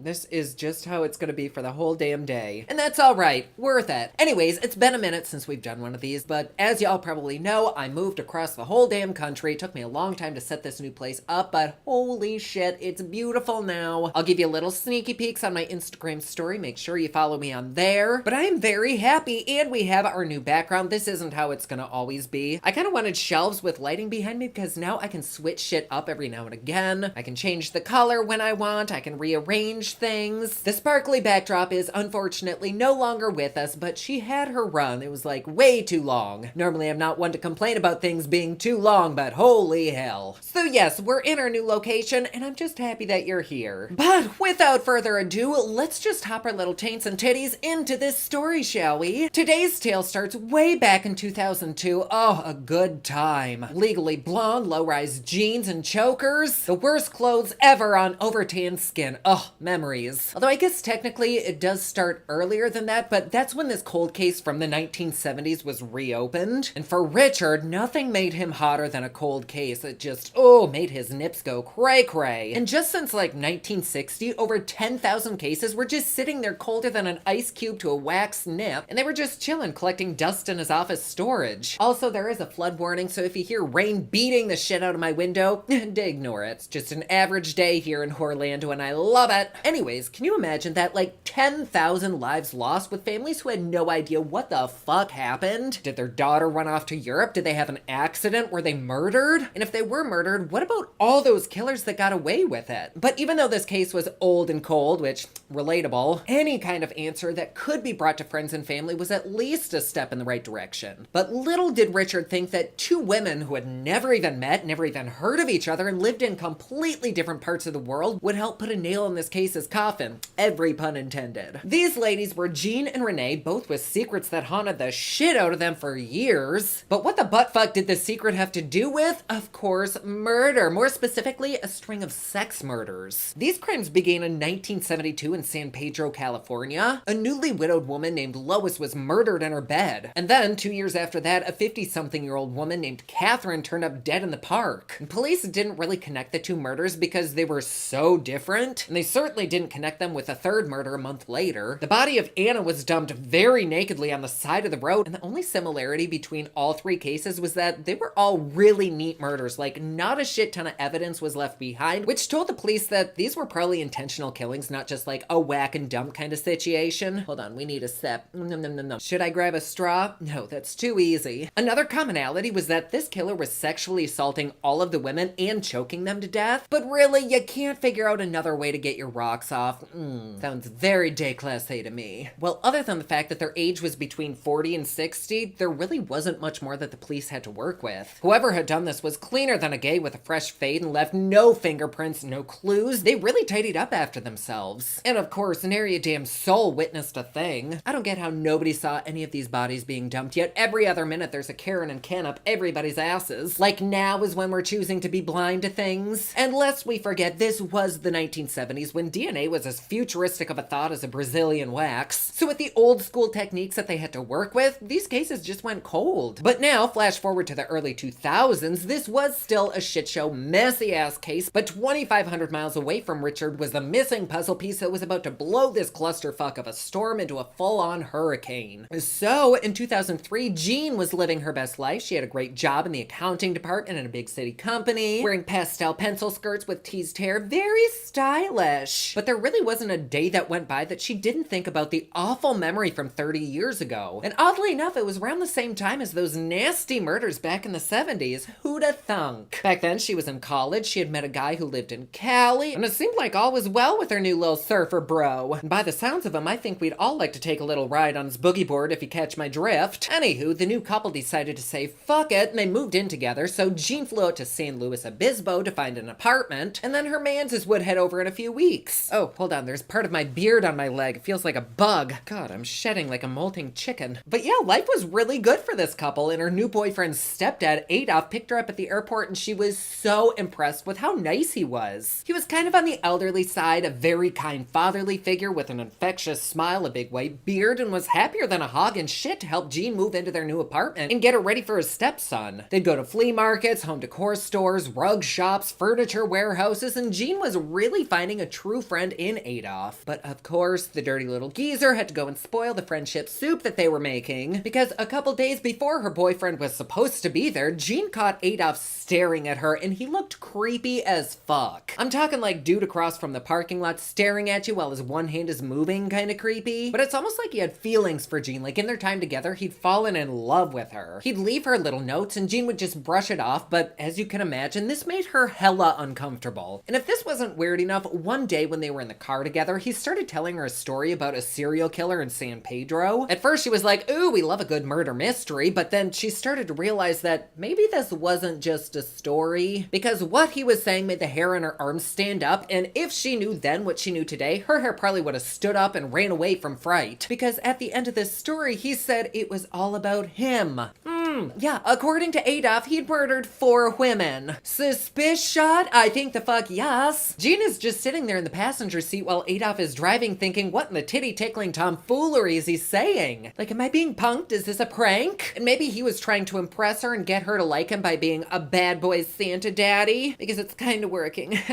No, not really. Not at all. She was not feeling his candy cane, and she was about to deck his halls with a big ol' hell no. He went on like everything was normal and said that 3 of the women were in LA and 1 was in San Fran. So Jean says, okay, I'll play along, old man. Tell me more about these murders. And he says, well, I strangled and sexually assaulted all of them. They were my 4 little sins. And while he's telling his little story, Jean is thinking, what if I become his 5th sin? Which, what? Can we get another suspicious and a creepy shot? Just sitting there burning some petrol and all of a sudden you pull out that card? Oh, damn. Here I am stressing out about beard hair in my cocktail. Jean was from out of town, so she'd never even heard of these murders and Google wasn't a thing yet, so she kind of had to take his word for it. But she was also taking everything that he said with a rock lamp-sized grain of salt. That is, until she saw his ass angry. She walked up to him while he was pounding on a car, just beating the hell out of it, angry over some small thing, and she was like, whoa, this dude probably could have killed someone. So she'd spend her days at the library hiding out, just too scared to go back to her apartment. So when Adolf's stepson finally did arrive, she told him all about what Adolf had done, and they both built up the courage to go to the police. Which would be really freaking hard, don't you think? Like, to go to the police and have to rat out your own step-parent? But the moment Jean started speaking to the cops, they looked thoroughly unimpressed and were like, you're lying, chickapoo. And Jean is like, what the actual fuck? I'm confiding in you and you're supposed to protect citizens and you're laughing at me. And they pretty much just tell her to lay off the crack pipe and send her off, but just to be safe, they end up faxing her story over to the LAPD, who, I might add, took her much more seriously. In fact, they hauled Adolf's ass into the station by the ear and were like, yo, you seem nice, but we have some dirt on you. And not just dirt, according to our sources, we have an entire fucking mud bath on your ass. But then Adolf opened his mouth, started talking, and they turned into butter. Like butter. He was charming, welcoming, warm, moist, no, not moist, but very friendly. Which, can we get another creepy suspicious shot? Because when I read that he denied everything after just telling Jean his story, I got chills because this is so similar to almost every other serial killer killer that we've talked about on here, where they're sweet and then they'll turn around and slice your throat, all while smiling. But the cops were like, oh my god, let me give you a warm lap blanket, a cup of tea, you're free to go. They had no proof of anything other than Jean's hearsay, so they say bye-bye and threw the case away. Needless to say, Jean was creeped the hell out by Adolf, and just living with him for the rest of the summer was more uncomfortable than sitting naked on a hot merry-go-round. Adolf's stepson ends up slapping a ring on Jean's finger, they get married, they have a lovely soiree, but Adolf wasn't invited. In fact, Jean was hoping the dude would be out of their lives forever. Yeah, I don't blame her one bit. But then a couple weeks after the wedding, Adolf sent them a postcard that was like, hey, I'm gonna be passing through. Don't know if you want to get a brekkie, maybe some brunch, go to Olive Garden, maybe get some breadsticks. Jean's like,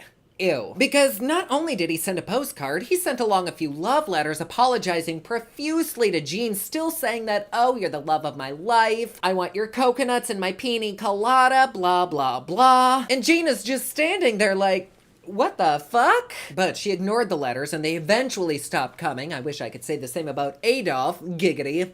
Ew. But really, Adolf did seem to have disappeared, and Jean and her hubby tried to get on with their lives and live somewhat of a normal existence. Unfortunately, shit really hit the shingles with their relationship, and they ended up getting divorced, and the memories of Adolf kinda started to fade away. Sadly, so too did the investigation of the 3 murdered women. Time goes on, a lot of fucking time actually, almost 30 years, 27 to be exact. And then, one day out of the clear blue sky like a pile of seagull shit comes a story that would change everything. But this time, the story wasn't being told to Jean, but to a woman named Renee. Picture it, spring 2002. The case of the murdered women had gone colder than a penguin's ass. A man was taking care of his grandchildren, Renee's kids, and he decided to tell her a little story. He said, oh yeah, so I sexually assaulted and murdered 4 women in my life, wink wink. And Renee's like, what the fuck? Do you have dust in your eyes or are you being serious? Like he's just sitting there with one hand on his chin, his other hand around a cup of herbal tea as warm as Mr. Rogers, and casually tells her this. Renee thinks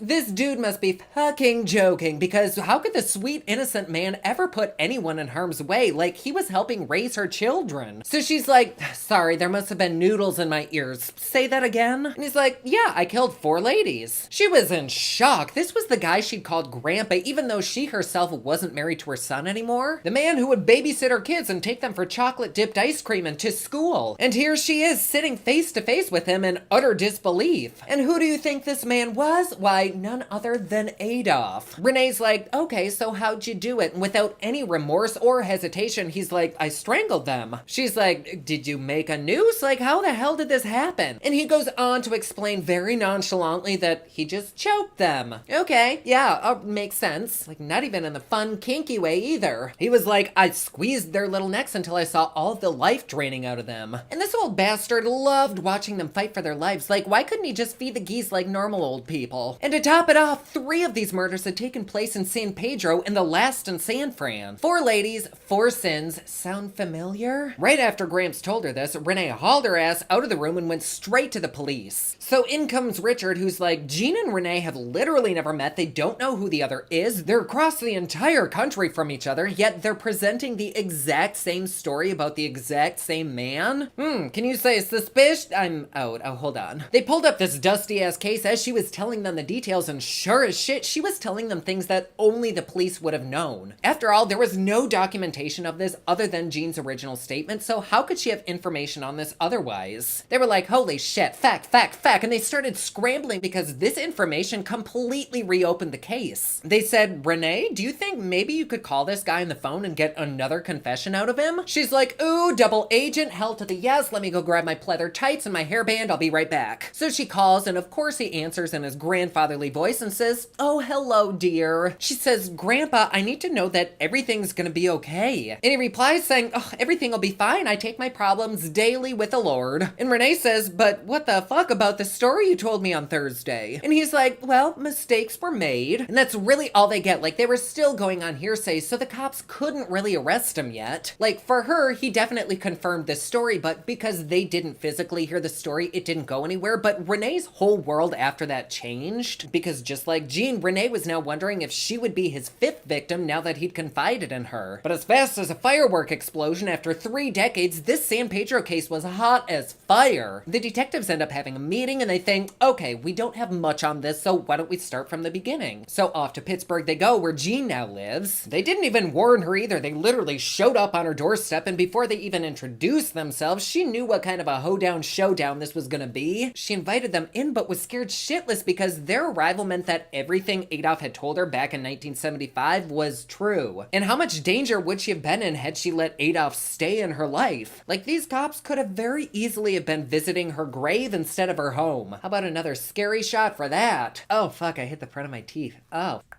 But honestly, let's be real, Adolf had all of these years to kill her, and he didn't, so he probably wouldn't have anyways. But how can you know? Jean was thinking, once a killer, always a killer. How many more victims did he have between the years? Was she now a target? And did he know that she was now talking to the police? Even if what both she and Renee had said was true, there was nothing to back it up, and it would just be hearsay. The police asked Jean if she had a picture of Adolf, which of course she did. I don't think she was technically a hoarder, but she did have a difficult time throwing memorable things away, so her entire attic was just like a trip down memory lane and was full from top to bottom. So she went up there and came back down with a bag full of shit that would shock the pants off of these investigators. Inside was a picture of Adolf, his love letters, and unbeknownst to her, a date book that she had completely forgotten that she'd kept. And lucky for her, it dated back to the 1970s. She jotted down important dates and kind of used it as a little memory bank. She opened that bad boy up, and right there in ink from 1975 were the words, "Dad confesses sins." Jack fucking pot. This was a goldmine because it showed that whatever she had said was credible. It certainly didn't incriminate him, but damn, this sure as shit helped. The only thing though is that when investigators looked into Adolf's background, he was squeaky clean. Not a single morsel of evidence pointed his way. He had never been arrested, never gone to jail, never even a warning for getting a blowy behind the bar. Dude didn't even have a fucking parking ticket. And he looked like the friendliest teddy bear, the ideal grandpa. Like, if you put him in a big red suit and brought him to the mall, kids would start sitting on his lap. But who really even was this guy? Well, for one, he was very popular down in San Pedro. He'd driven a taxi there locally for years, he was a World War II vet, a loving grandpa, and he'd have engaging conversations at the local bars. And by the time the case had reopened, Adolf had moved away from Renee and spent a majority of his time working at a Porsche repair shop. And of course, everyone freaking loved him. Nobody could figure out why someone as likable and wonderful as him would do something like this. Psh, bitch, that's what everyone says about serial killers. Oh, they're always so handsome, or they're so nice, or they're so pretty. It's just no way a nice person or a pretty person could ever do something like that. And so the cops start second guessing and thinking, maybe we're wrong about this. Even the guy who owned the Porsche shop was sure that the police were just framing this old guy to close the case. And investigators kind of stopped dead again because they had hit a wall. There were no more witnesses that had come forward, no evidence other than these ladies' stories, and the few crumbs of evidence they had back in LA wasn't enough to feed a damn mouse, let alone close a case. And they fully expected this shit to go cold again because what little evidence they did have on these cases had been destroyed. Nobody knows why, but there was just nothing left. So investigators had one last option. In cases of sexual assault, the coroner will take smears from different parts of the body. Now that they were in the 2000s and DNA was as common as bath tissue, cops were hoping that maybe some of these smears hadn't deteriorated and they could extract a little something something. But gay sigh, no luck. It seemed that these slides had just been too old to do anything with. And then by chance, one of the detectives had the idea to schmooze with the clerk at the coroner's office. Some hunky little stud muffin batted his eyelashes to the lady at the front desk, and she was like,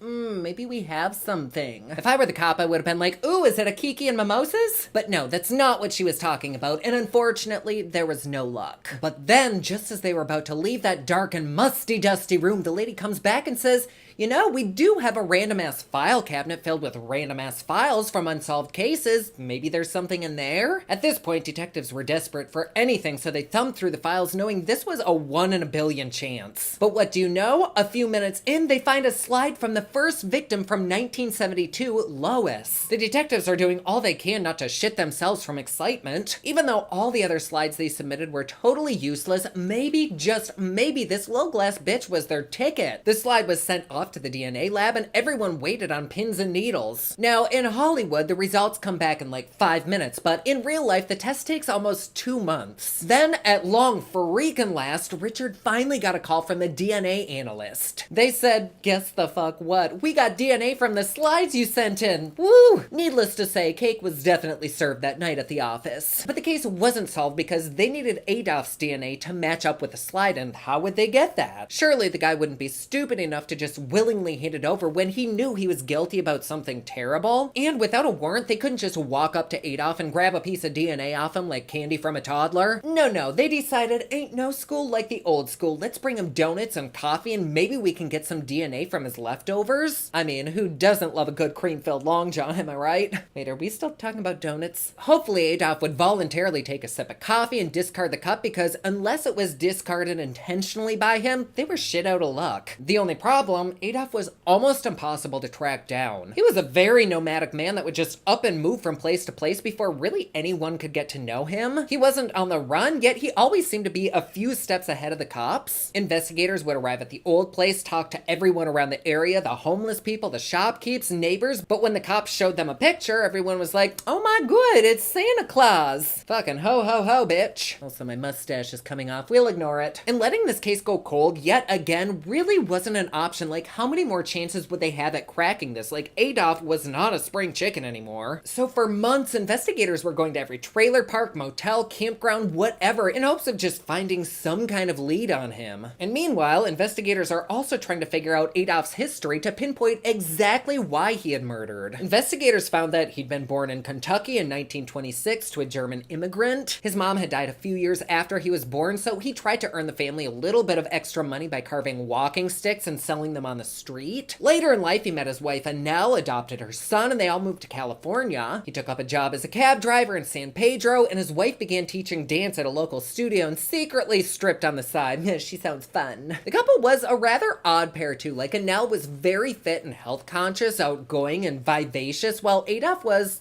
a little bit of a hermit. And then after 30 freaking years of marriage, Annelle said, Adolf, I don't really like you anymore, and they got a divorce. Adolf then remarried really quickly and really quickly got another divorce. And police would later find out that using his cabbie service, Adolf would pick up lonely or alcoholic or sick women, basically anybody vulnerable because he was a weak little bitch and couldn't put up a fight, but pretty much just anyone who reminded him of Annelle. He'd pick them up, he'd bind, sexually assault, and strangle them. We'll flash forward to the search for Adolf, and finally, Detective Bob got a tip from a woman who had spotted the camper Adolf was supposedly living in. Bob gives her his card, and like half an hour later, he gets a phone call. He picks up expecting it to be the nice lady he'd spoken with earlier, but instead, he'd hit the luckiest jackpot in all of California. Adolf himself was on the phone, and before Bob could even get a word in, he suggested that they meet at a local coffee shop. Bob was just pitching a tent from glee. After 3 decades, this case was finally starting to work in their favor. He was like, I can talk with this guy, even if we get him to take a single sip of his cup. 1 drop of saliva or a little bit of backwash was all the DNA that they needed. Isn't modern science just the tits? How do they do it? But Bob's like, okay, so this is suspicious as hell because he doesn't know that we're coming after him for possibly murder. Why does he want to meet with us? And what's more, we have to be super DL about this. Like, I can't have a wire put up my back. It just has to be me. But the main goal would be to get the guy to take as many sips as possible. So they meet up and things are going smooth.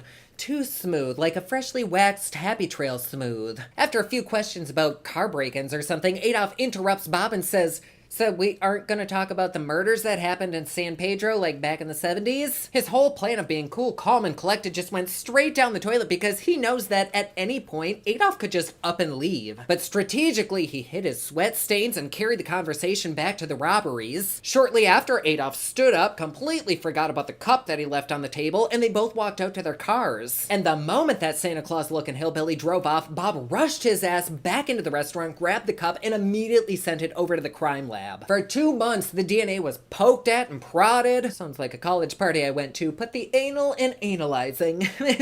But the whole case now rested on that coffee cup and whether or not these microscopic bits of evidence would match up. Adolf, meanwhile, moseyed on with his nomadic life, completely unsuspecting. Everyone in the office was nearly shitting blood from stress alters, and finally, after 6 weeks, there was an answer. Oh, the DNA extracted from the slides and pulled from the suspect matched perfectly with Adolf. What freaking luck. After decades, the pieces to this very mismatched puzzle were finally found. But DNA wasn't quite enough to fully convict him, so for the next few months, detectives put Adolf under high surveillance. They tapped his phones, they had cops constantly trying to locate him and really track his ass down, until eventually on a blustery September morning in 2003, they tracked him down to his friend Tony's car shop. His camper was just sitting there like right in plain sight, and Tony nearly fainted from shock when police told him what Adolf had done. Tony's like, go ahead, he's inside, arrest the man. Well, they couldn't arrest him quite yet, but instead searched the RV for even more evidence. Bub's partner Richard comes into the trailer to talk with Adolf, just sweating bullets, because he knew how important this interview and investigation was. And Adolf begins by arrogantly saying, you ain't got nothing on me. And Richard's like, so your ass didn't talk to Gene about the 4 sins of your life? You know, the 4 murders? Huh, sound familiar? And Adolf's like, the fuck are you talking about? Richard continues saying, you know, the 4 sins involving the women that were killed? Which made Adolf start to sputter and stutter like an old engine. And Richard goes on saying, so you didn't kill them? And finally, Adolf finds his words and says, I don't know where the fuck you're getting your information from. I haven't killed anyone or ever said that I did. I mean, come the fuck on. This dude might as well been Santa Claus because his world was basically a fantasy. So Bob tells him, look, we have evidence showing that you killed these women. We just want a confession. But Adolf keeps saying, how can I confess to something I have no idea about? And the conversation basically ends by him saying, I will take this up with the Lord and my lawyer. How about that? And an hour later, Adolf was arrested and charged with first-degree murder for killing Lois, which was the only match for their DNA test, but at least it's something. He was held on $1 million bail, which obviously he didn't meet. And now in 2006, almost 35 years after Lois was found strangled in her bed, the trial for her murderer finally begins. At this point, he was 80, he was very frail, but he was still able to cast the darkest looks ever to Jean and Renee. Jean remembers getting chills down her spine when she caught Adolf giving her the evil eye, but she did not let it spook her when she took the stand. Both she and Renee told the jury exactly what he'd admitted to the both of them, and after a 3-week trial, it took only 1 day to get the verdict, guilty of murder in the 1st degree. And the courtroom was just ecstatic because after almost 4 decades, this crime was finally put to rest. It was just one of 10,000 that was on Richard's desk, but still, one is better than none. Adolf was given a life sentence after living almost his entire life as a free man. He tried to retaliate, saying there were privacy issues with the cop taking his cup before a restaurant employee threw it away, but at the age of 89, he passed away before really anything was done. They were able to pretty much prove that he'd killed Lois, Catherine, Anna, and Leah, and then he was suspected of actually killing 2 other individuals, Irene and Maud, who were both separately strangled, but had a small amount of evidence pointing towards Adolf being the culprit. But this case frustrates the hell out of me because so much more could have been done way earlier on, but I guess way back when, people really couldn't take it anywhere. There wasn't any DNA, so how would they have known who the killer was without any clear evidence? But I'm still allowed to be pissed off from it, damn it.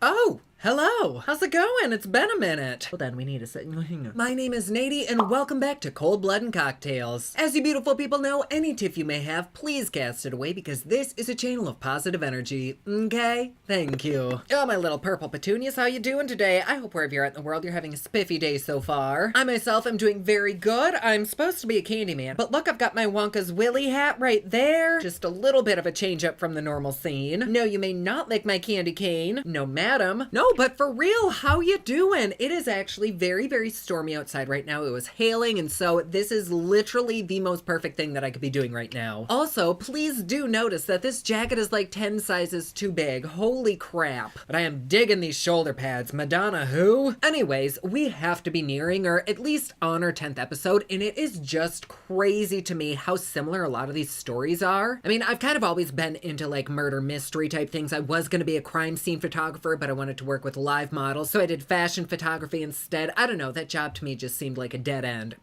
Oh, we come for the costumes, we stay for the dark humor. No, but seriously, that was a career choice for me. I even have a song talking about serial killers on my last album. Just type in Kiss of Fame into Apple, YouTube, Spotify, wherever, but you will hear a good-ass self-produced album. There will be a 3rd one coming soon, I promise, whenever I have time. But when I was doing the research for this story, there's just so many similar traits between these killer, psychopathic, sociopathic men and women. And it's a little bit freaky because I actually know people who kind of have these traits and they kind of give off murderous vibes. Freaky deaky, bitch. Anyways, I know this is kind of dragging on, but it just got me thinking, like, people who are in relationships who can't get away from the sociopath or the psychopath. This has absolutely nothing to do with the story today. I just want to remind y'all that if you are someone or you know someone who's in a bad relationship, there is help. Please seek it. It is so much easier said than done. I know that. But you deserve to be truly and fully loved every freaking minute that you are here on this earth. Okay. Anyways, today's cocktail is just a simple appletini. I thought it'd go good with my background and pop against my purple titties. Very tasty. God damn, every freaking time. There is so much hair in here. That isn't even hair. What is that? String?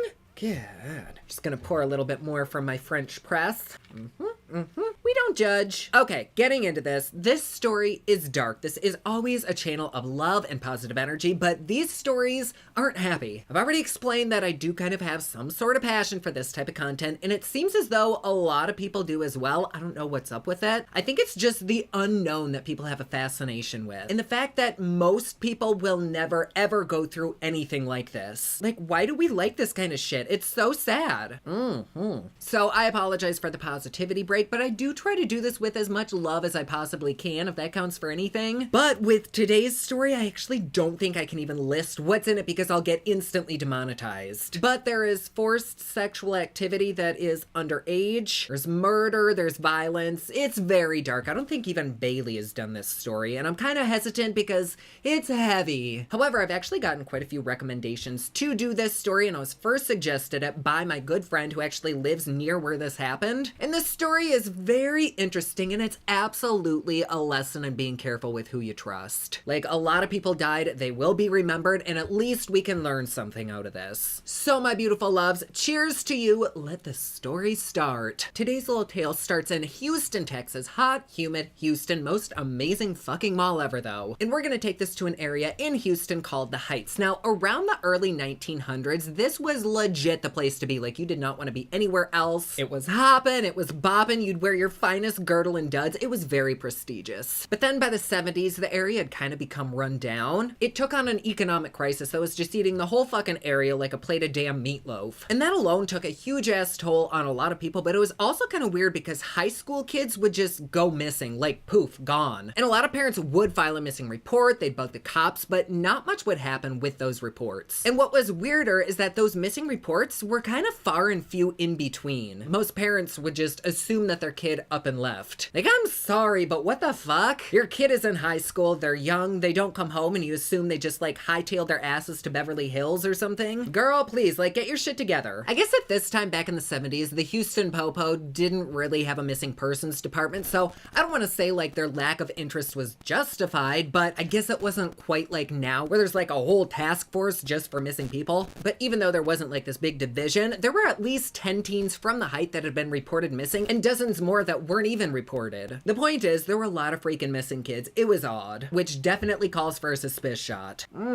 Oh god, that's strong. Oh, I could honestly chug like a vat of gasoline and not feel it, but ooh, yeah, so we got this whole thing to down too. Woohoo! So let's plop our little asses. In May of 1971, a woman named Dorothy Hilligeist was standing in the doorway waving goodbye to her 13-year-old son David and his 16-year-old friend, like, bye loves. They were just gonna go for a regular dip in the community swimming pool downtown, nothing new, maybe check out some babes, throw a firecracker at old Mr. Winston's Bentley just to piss him off. It was an average day. Except this really wasn't an average day because the last time those boys were seen, they were getting into a van just down the street. I feel like this shouldn't even need to be said at this day and age, but just a reminder, folks, don't get into a stranger's van. Don't get into a stranger's car, no matter what the fuck they're driving, but especially a creepy ass windowless van. The day slowly creeps to the evening turns into the nighttime, and these boys still don't make it home, so Dorothy files a missing report on her son. And at this point, really all the police did to search for a missing person was to ask around. Word of mouth was pretty much the only way to tell where anybody went, so if nobody knew anything, there wasn't much that they could do. And these cops cops reassure Dorothy that they're probably just runaway children or they're staying a few nights with their friend. Dorothy's like, these are children. If they did freaking run away, we still need to find them. And if they're staying at a friend's house, we still need to find them. You go, Dorothy. Like, put your foot down, damn it. But like all the other missing child reports, the cops pretty much just wrote this case down on a sticky note and stuck into the bottom of a box. They weren't gonna do shit. The hours of these young boys' disappearance turned into days, the days turned into weeks, and the weeks turned into months. Dorothy even hired private detectives. They hired psychics. They put up missing persons posters offering cash rewards. Like, don't get between a mama bear and her baby. And I can't even imagine what the hell she and the rest of these parents were going through. She watched her kid go to the pool and suddenly, just like so many other kids in the neighborhood, he was gone. Well, then when they were still missing a year later, two 17-year-old friends named Billy and Johnny also went missing. Oh my goodness, the wind is so strong out there. I hope the power doesn't go out. I worked hard on covering my eyebrows for this, damn it. I'm not gonna let it go to waste. It could be worse though, at least I didn't have to tuck. We'd have a meaty tuck tonight. One of these missing boys, Johnny, I guess had quite a history of running away. Seems like every other week he stormed out of the house like the raging hormonal teenager that he was, so Billy's parents just assumed that he ran away with Johnny. But whether or not he did run away, Billy's parents were still worried and pretty much took the same steps as Dorothy, you know, filing a report, putting up flyers, questioning literally everyone they saw, like, where the fuck is my little boy? Johnny's parents were like, forget about it, sit back, eat some bonbons, and be happy that you don't have to feed another mouth for a little while. They're just being boys, they'll be back. And Billy's parents are just standing there looking at these other people thinking, what the fuck kind of terrible parents are you? And hearing them say that lit an even hotter flame under their ass to ramp up this search. So they sat down and made a long ass list of anyone that Billy could possibly know, and they thought Billy does spend kind of a lot of time at the local electrician's house. His name was Dean Coral, also known around the town as the Candy Man. And people called him this because a while back his parents owned the local candy shop, and growing up he would help there. And so now he'd be sure to keep his pockets stuffed with candy, so if he saw any kids he could just give them a piece.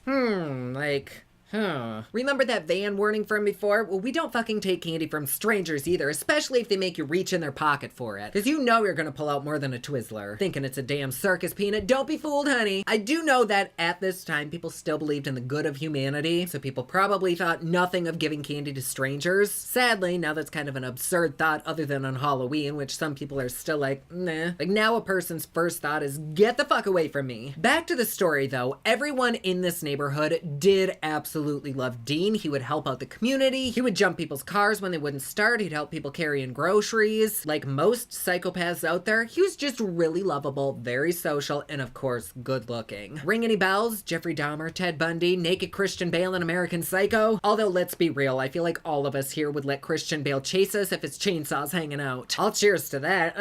There really wasn't an age group that he didn't somehow infiltrate and get to like him, but more than anyone, it seemed like he really clicked the best with teenagers. Dean would take them to school in his van. He'd just give them rides around town, around the neighborhood, wherever they needed to go. So you can imagine the shock on his face when Billy's parents showed up to his house and they were like, have you seen my kid? Dean was shooketh, to say the least, because he quite liked Billy. In fact, Billy had either sold candy for the Coral Company or had something to do with it somehow, I think. I can't remember, but for some reason they were pretty tight. He was utterly useless though. Dean said he hadn't seen Billy in ages, but if he did see him around town, he'd give his parents a ringy-dingy. Well, a few months later in that same year, the parents were still looking for Billy when Billy's 15-year-old brother upped his ass and went missing too. Suspicious shot. Oh my god, I'm not gonna have anything left. Years were going by and none of the reported boys ever made it home, and still the cops are like, no, this is normal. They were completely oblivious that anything dangerous was even happening. Fast forward a little bit to August of '73, 3 Houston teenagers decided that, hey, we kind of want to go to Pasadena, which is just a little bit outside of Houston. Rhonda, Wayne, and Tim really only had one thing on their minds: Bible hymns. Just kidding, yeah, the fuck, right? They wanted to party hardy, bitch, and Dean was the party person. As a completely useless side note, every time I meet someone named Rhonda, I'm reminded of Big Rhonda off that '70s show, and the restraint that I have to have for not calling every Rhonda I know Big Rhonda.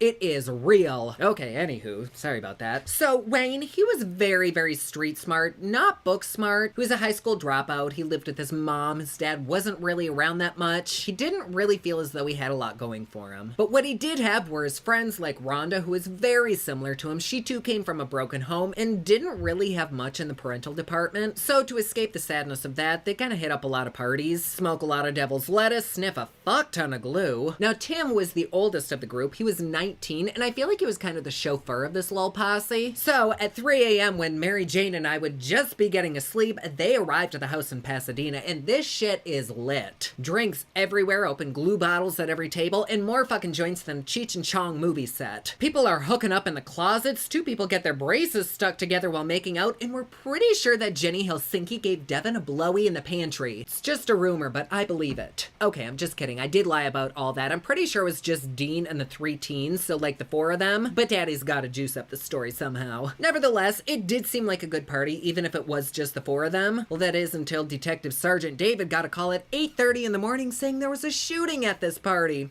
How about that? The detective is like, first of fucking all, I haven't even had my coffee, so don't even talk to me, but then he's like, wait, what? A shooting? David rushes his ass to this house to see 3 suspects sitting on the curb by an officer who was holding an empty .22 caliber pistol. Oh, this is making me slur my speech a little.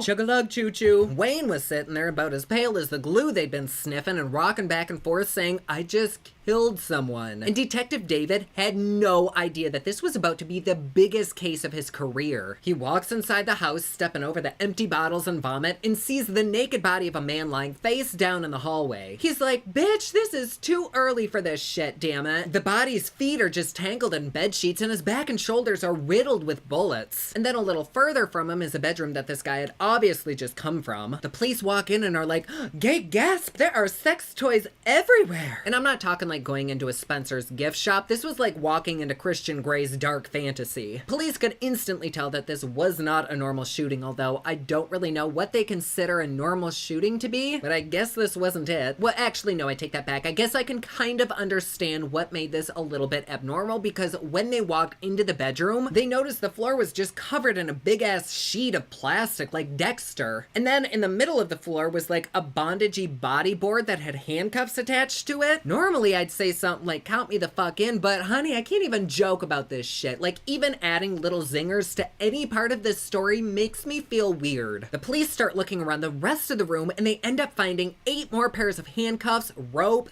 binding tape, petroleum jelly, and then they open up the door to the garage and inside is a tote full of even more sex toys. Like, some people collect Pez dispensers or coins or sports cards. He seemed to collect sexy time toys. And I mean, who doesn't have a little collection, but his was extreme. But that big tote of rubber dongs wasn't the only questionable thing that they found in the garage. They also found a van that had a small wooden box in it that looked oddly like a tiny casket. And just as the officers are thinking, what the actual fuck, they find some lime. And for anyone that doesn't know, lime is like a chemical compound that slows down the decomposition rate of a body. It doesn't stop it. But if you have a dead body at 4 and a parent-teacher conference at 5 and you just can't squeeze burying that thing in till later, lime has got your back. Ugh, sounds like a very fucked up advertisement. Police very quickly identify the victim as former resident of the Heights area that everyone loved and respected, 33-year-old electrician Dean Coral, aka the Candyman. The 3 teens were instantly taken in for questioning and they all had pretty much the exact same story. And the police officers kind of found their stories especially strange because they themselves had known Dean for several years before his move from the Heights. I mean, Dean was kind of known for throwing parties for teenagers, for being like the cool dad character. I'm a cool dad. Yo diggity and shit. But I think a lot of younger kids and teens really gravitated towards him because he was just fun. But on this particular night of the party, he was a little bit upset because Wayne had arrived with a girl, Miss Rhonda. I guess Dean was a tiny bit jealous over this, but they were able to smooth it out. And so the 3 guys and this girl spent the whole freaking night huffing paint, sniffing Gorilla Glue, and ended up passing the fuck out. I've never looked at a bottle of glue or a can of paint and thought, Wow, I want to smell you. Is that still even a thing? Do people do that? Anyways, when these teenagers awoke, Dean had them all handcuffed. Their hands and feet were shackled, and Rhonda and Tim had tape over their mouths. And as if that alone wasn't scary enough, I guess Dean had been waving a knife in their faces saying he was gonna kill them all, but only after he'd had some fun with them, whatever the fuck that means. Just as Dean was bending down to tape up Wayne, Wayne thought there probably isn't a good outcome here, so Wayne was like, hey Dean, if you don't tie me up, I'll help you strap the others to the bondage board. How about that? Like, team up, power duo, yeah? And Dean's like,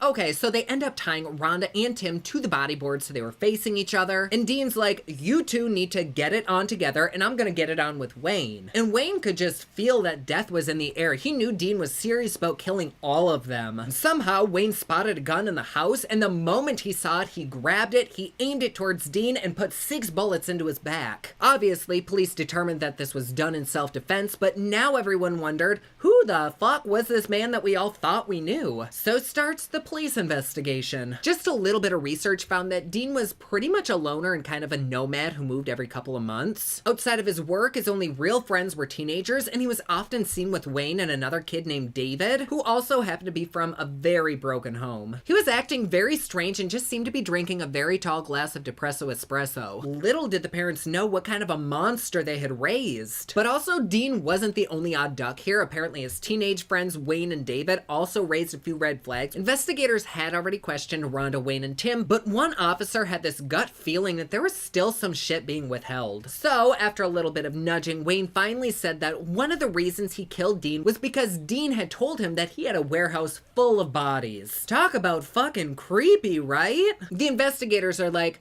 but really? Like, really? And nobody in the department believed Wayne, that is, until Wayne started name dropping. Those young school kids at the beginning of our story that randomly went missing, according to Wayne, their bodies were at this warehouse. And because that was way the hell away, these investigators hadn't really heard of these missing kids, so they made a few phone calls, only to find that these kids had been missing for quite a while. So Wayne drops a few more names, a few other calls are made, only to find that they too had been missing for several weeks and didn't fit the profile for being a runaway. So police load Wayne's ass up into a cruiser and they all trek out to this warehouse, which turned out to be just like a metal storage unit where people kept their boats or blow up dolls that they didn't want their wives to know about, or just shit that wouldn't fit in their house. The cops are like, okay, we're here, buddy boy, now what? And Wayne says, check stall number 11, and police are like, well, that's a little bit suspicious. Like, how does he know it's 11? Like, is he involved somehow? I don't know what exactly was up their asses, but it seemed like they had a very difficult time believing anyone. Whether it was Wayne himself or the parents of the missing kids, they just thought everyone was lying. You're lying, you're lying. It's like fucking Oprah giving out cars, but in lie form. Like, even though there had been some weird freaky shit at Dean's house, the idea that there could be dead bodies in the storage unit was just preposterous. So the police are kind of like, this is stupid, why are we listening to a kid? But then they go to the front office only to find that number 11 belongs to none other than a Mr. Dean Coral. So now the police are kind of rubbing their hands together thinking, oh, the plot thickens. The police obtain the key, they open up the tall metal door, and the moment it opens, Wayne's face turns white and police are like, fuck my nose with a rusty spoon. The ground was dirt, on top of it was high school jackets, there were bicycles, sacks of lime, and spread throughout the whole unit were rugs that seemed to be covering up little mounds of freshly dug dirt. Wayne turns to the cops and is like, boom bitch, I was right, but also that's really not that great of a thing to brag about. Police end up bringing in inmates from the local jail to dig up the holes, and within 1 minute, like a single minute, they began seeing white powder in the dirt, which they instantly knew was lime, which we know was in Dean's garage and is used on dead bodies. Then about 6 inches under that, as they're digging, their shovel hits something hard, which turned out to be a body wrapped in the same clear plastic that was found on the floor of Dean's bedroom the night of his murder. So police start to gently brush away the dirt to find that it was the body of a naked young boy who had been bound by rope. They were realizing that everything Wayne had told the police was completely true, or so they thought. So they called in the crime lab investigators to come and dig up the whole unit, and when questioned, the unit owner said that Dean had come here 3 times a week for the last 2 years. There could be dozens of bodies in there for all anyone knew. Dean had been a stand-up renter, super nice, and was even wanting to rent another unit, which means he had no intention of stopping these murders anytime soon. Well, news of this discovery very quickly spread, and suddenly the storage shed was bombarded with helicopters, news crews, and media from all around. Seeing that shit was about to go down and this was going to be something huge, one officer asked a media member if he could use his car phone to let Wayne call his mom, which ended up being a very famous news moment. Just everyone's cameras were turned on Wayne crying on this car phone telling his mom that he'd killed Dean. And just as this call was happening, a second body was uncovered, which was a bit more decomposed than the first, but without a doubt the body of another young boy. At this point, everyone was just freaking the fuck out. Not only was there just a clusterfuck of reporters and cops and inmates digging, but as they would uncover bodies, the smell would get overwhelming and thicker with the triple degree heat. Like, ugh. This was a hot box from fucking hell, man. Meanwhile, Wayne is off in the parking lot conducting interviews with all the reporters, telling them exactly what had happened and what was happening. Dean was dead, he'd killed him in self-defense, and Dean was clearly a murderous pedophile. This news was like a freaking atomic bomb because everyone knew Dean, everyone loved Dean, the whole shebang. That's how it always goes, everyone's always so surprised.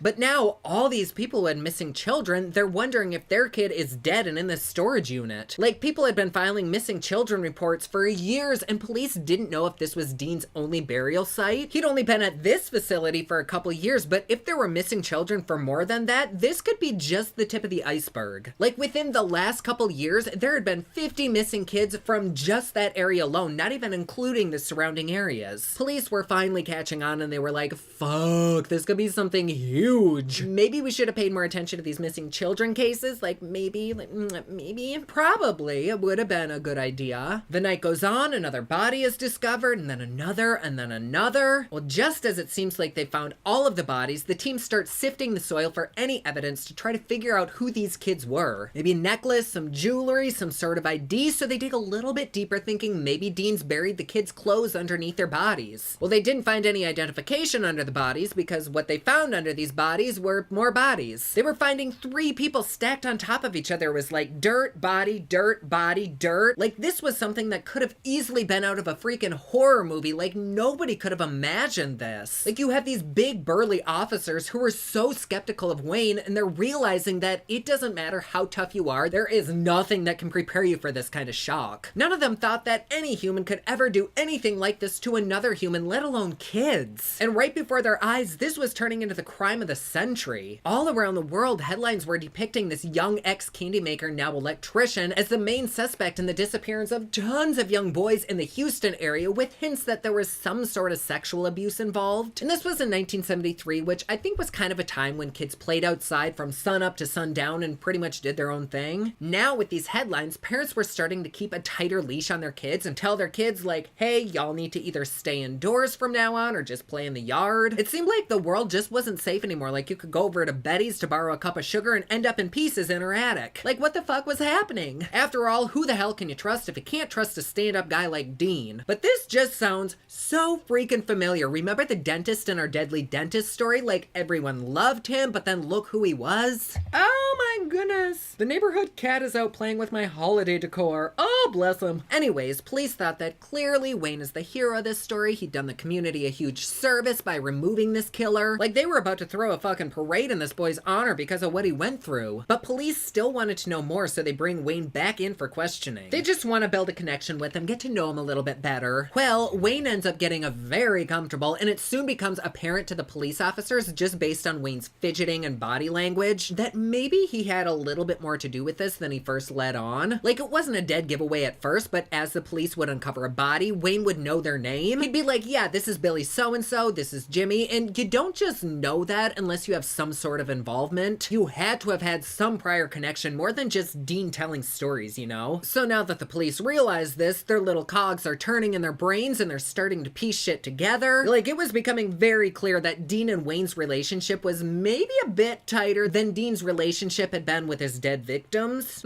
Shocker. I ain't even got my glasses on and I could have seen that coming from 10 miles away. It turns out that Dean seemed to have been kind of like a Svengali to Wayne and had a great amount of influence over the kid, which seemed to have began like when Wayne was 14. Apparently, Wayne would search the streets for young boys for Dean to have sex with and kind of lure them to Dean's house with the idea that they were just gonna get some weed or alcohol or some drugs or just have a kiki. A little party, just a real good time, very innocent. And Wayne told the police, he said, I never take take part in any of the abuse, but I will admit that sometimes I was present when it happened. Little did anyone know that the next morning, someone would arrive to the police station with a completely different story. 18-year-old David Brooks, Wayne's very good friend, walked his ass in and told officers that he, just like Wayne, helped procure these teenagers for Dean, but that he'd never hurt any of them, which was way more than he could say about Wayne. So the officers are like, okay, I guess we better go grab Wayne. They bring him to the station and tell him that David is just in the other room saying, you helped murder these kids. Wayne, who hadn't even mentioned David, was like, oh, this little bastard. And he's like, fine, now I can tell you the whole story. Meanwhile, back at the boat shed, police uncover 9 more bodies, bringing the total to 17 so far. And these were the bodies that were just within the last 2 years at this location. And a lot of the bodies were so decomposed that the only way they could be identified was through their clothing descriptions or their dental records. Like, how freaking sad. Like, your kid is there and then suddenly they aren't and you don't know where the fuck they are, and this is where they ended up. All of the parents of these local missing kids were in absolute disbelief and shock that their children's last moments had been filled with torture and sexual abuse. Like, this shit was so unimaginable, and they all thought that this kind of thing would never happen to them. But that's literally what everyone who has ever had anything bad happen to them says. You don't think it's gonna happen to you, and then it fucking does. Well, just like Wayne, David had followed Dean since he was 14, but unlike what Wayne was saying, they'd both taken part in Dean's sadistic rituals. David never mentioned any kind of sexual relationship between he and Dean, but cops began thinking that maybe it was him and not Wayne that would lure the kids into going to Dean's house. And I guess it was David that eventually introduced Dean to Wayne with the intention of Wayne being one of Dean's victims. But I guess Dean and Wayne instantly clicked, and Wayne was like, if you spare my life, I will take part in luring kids to you. And not just that, sweet tits, no, Dean said he'd give them each $200 for every boy they brought. So this whole triangle of Dean, David, and Wayne kind of turned into like a business scheme. A very dark and twisted and sick business scheme. Like, honey, honestly, just go sell Mary Kay. So now either David or Wayne would lure kids into Dean's house and use a handcuff trick on them. They'd pull out a pair of handcuffs, put it on themselves, unlock it, and the kid that they lured in would be like, oh, that's really cool, let me try. So they'd put the handcuffs on. But then once they had the handcuffs on, they wouldn't unlock it, and at that point, they'd take the boy down. So back at the police station, while David and Wayne are being interrogated, they started telling officers all of the horrific things they witnessed. I guess Dean would lay a huge clear tarp on the bedroom floor and put a board over that. He'd have his dark, torturous fun with them, and then when they were dead, they'd all wrap the body up in the plastic, so there was never a drop of evidence. This literally was like Dexter, but like without the kids. Then they'd take the body, put it in that wooden box that was in the garage, and drive the body to the storage shed. But all while David and Wayne are telling the police these awful, horrific stories, there was absolutely no inflection in David's voice. Like, no expression, no feeling, nothing. He was like a fucking robot, and it was very eerie to the officers, who immediately found him like hella suspicious. Not that his ass even deserves a suspicious shot, but I do. Ugh. Wayne was saying he had absolutely nothing to do with any of the torturing, but now that the boys had both started talking, he did say that he had some involvement with the murders. He told one of the investigators how he put a gun in one of the kids' mouths while they were tied up, and if the investigators' asses weren't clenched like a fucking cinnamon roll at that point, they were when Wayne said, it was one of my classmates.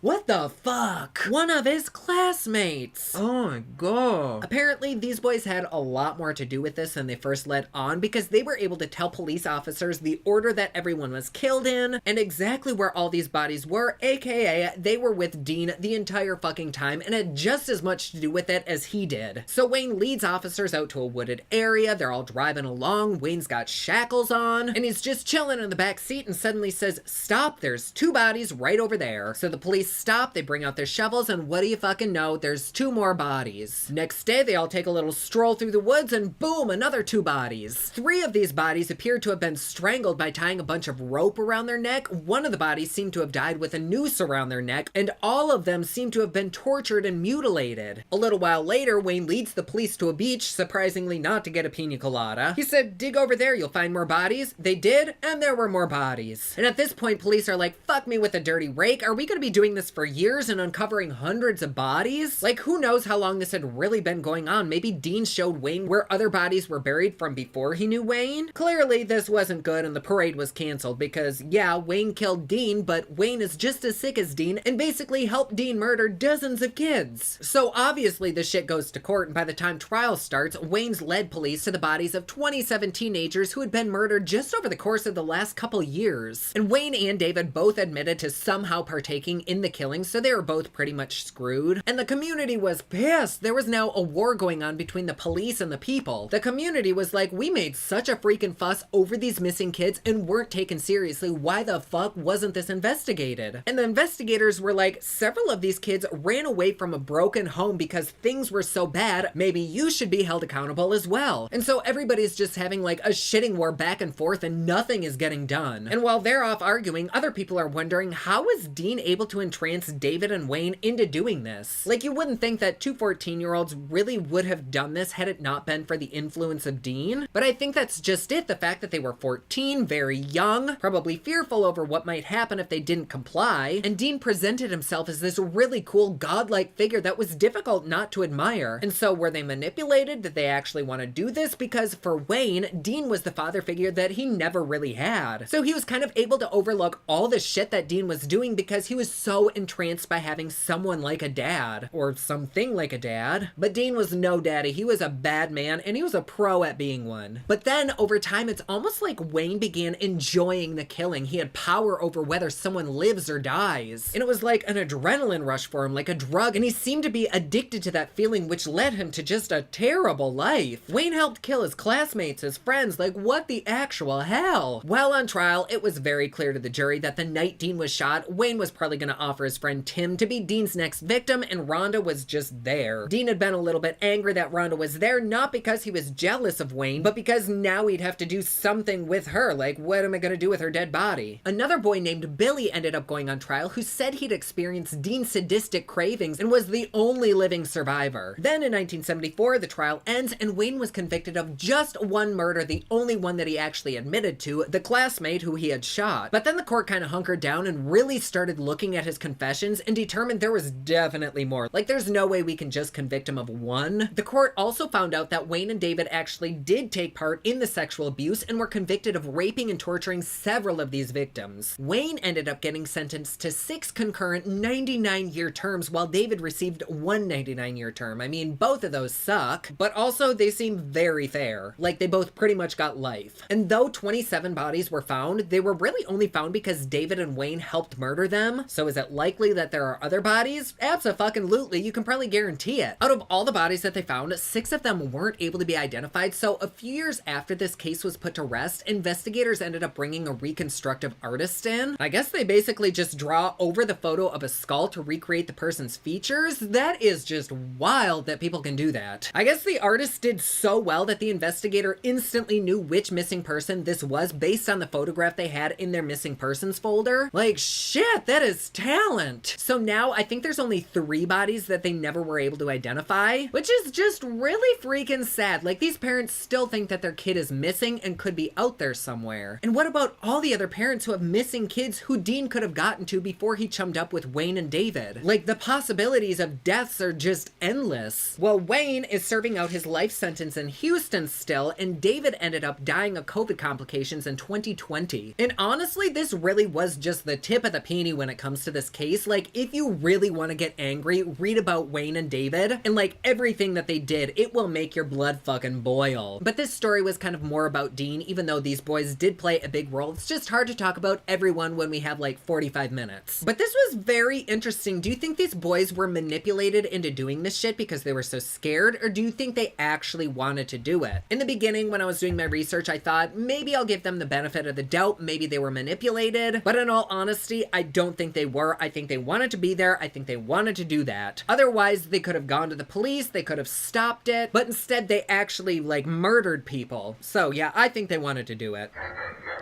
No, run. No, no, no, no. Stop. Stop. Stop. Played a video of a dog barking on my security camera and suddenly Ron wants in on it. Thank you so much for being here. Feel free to follow me everywhere at Official Nady, subscribe to my Patreon for behind the scenes peeks, and check out my makeup at repopcosmetics.com. Have a beautiful day, my loves.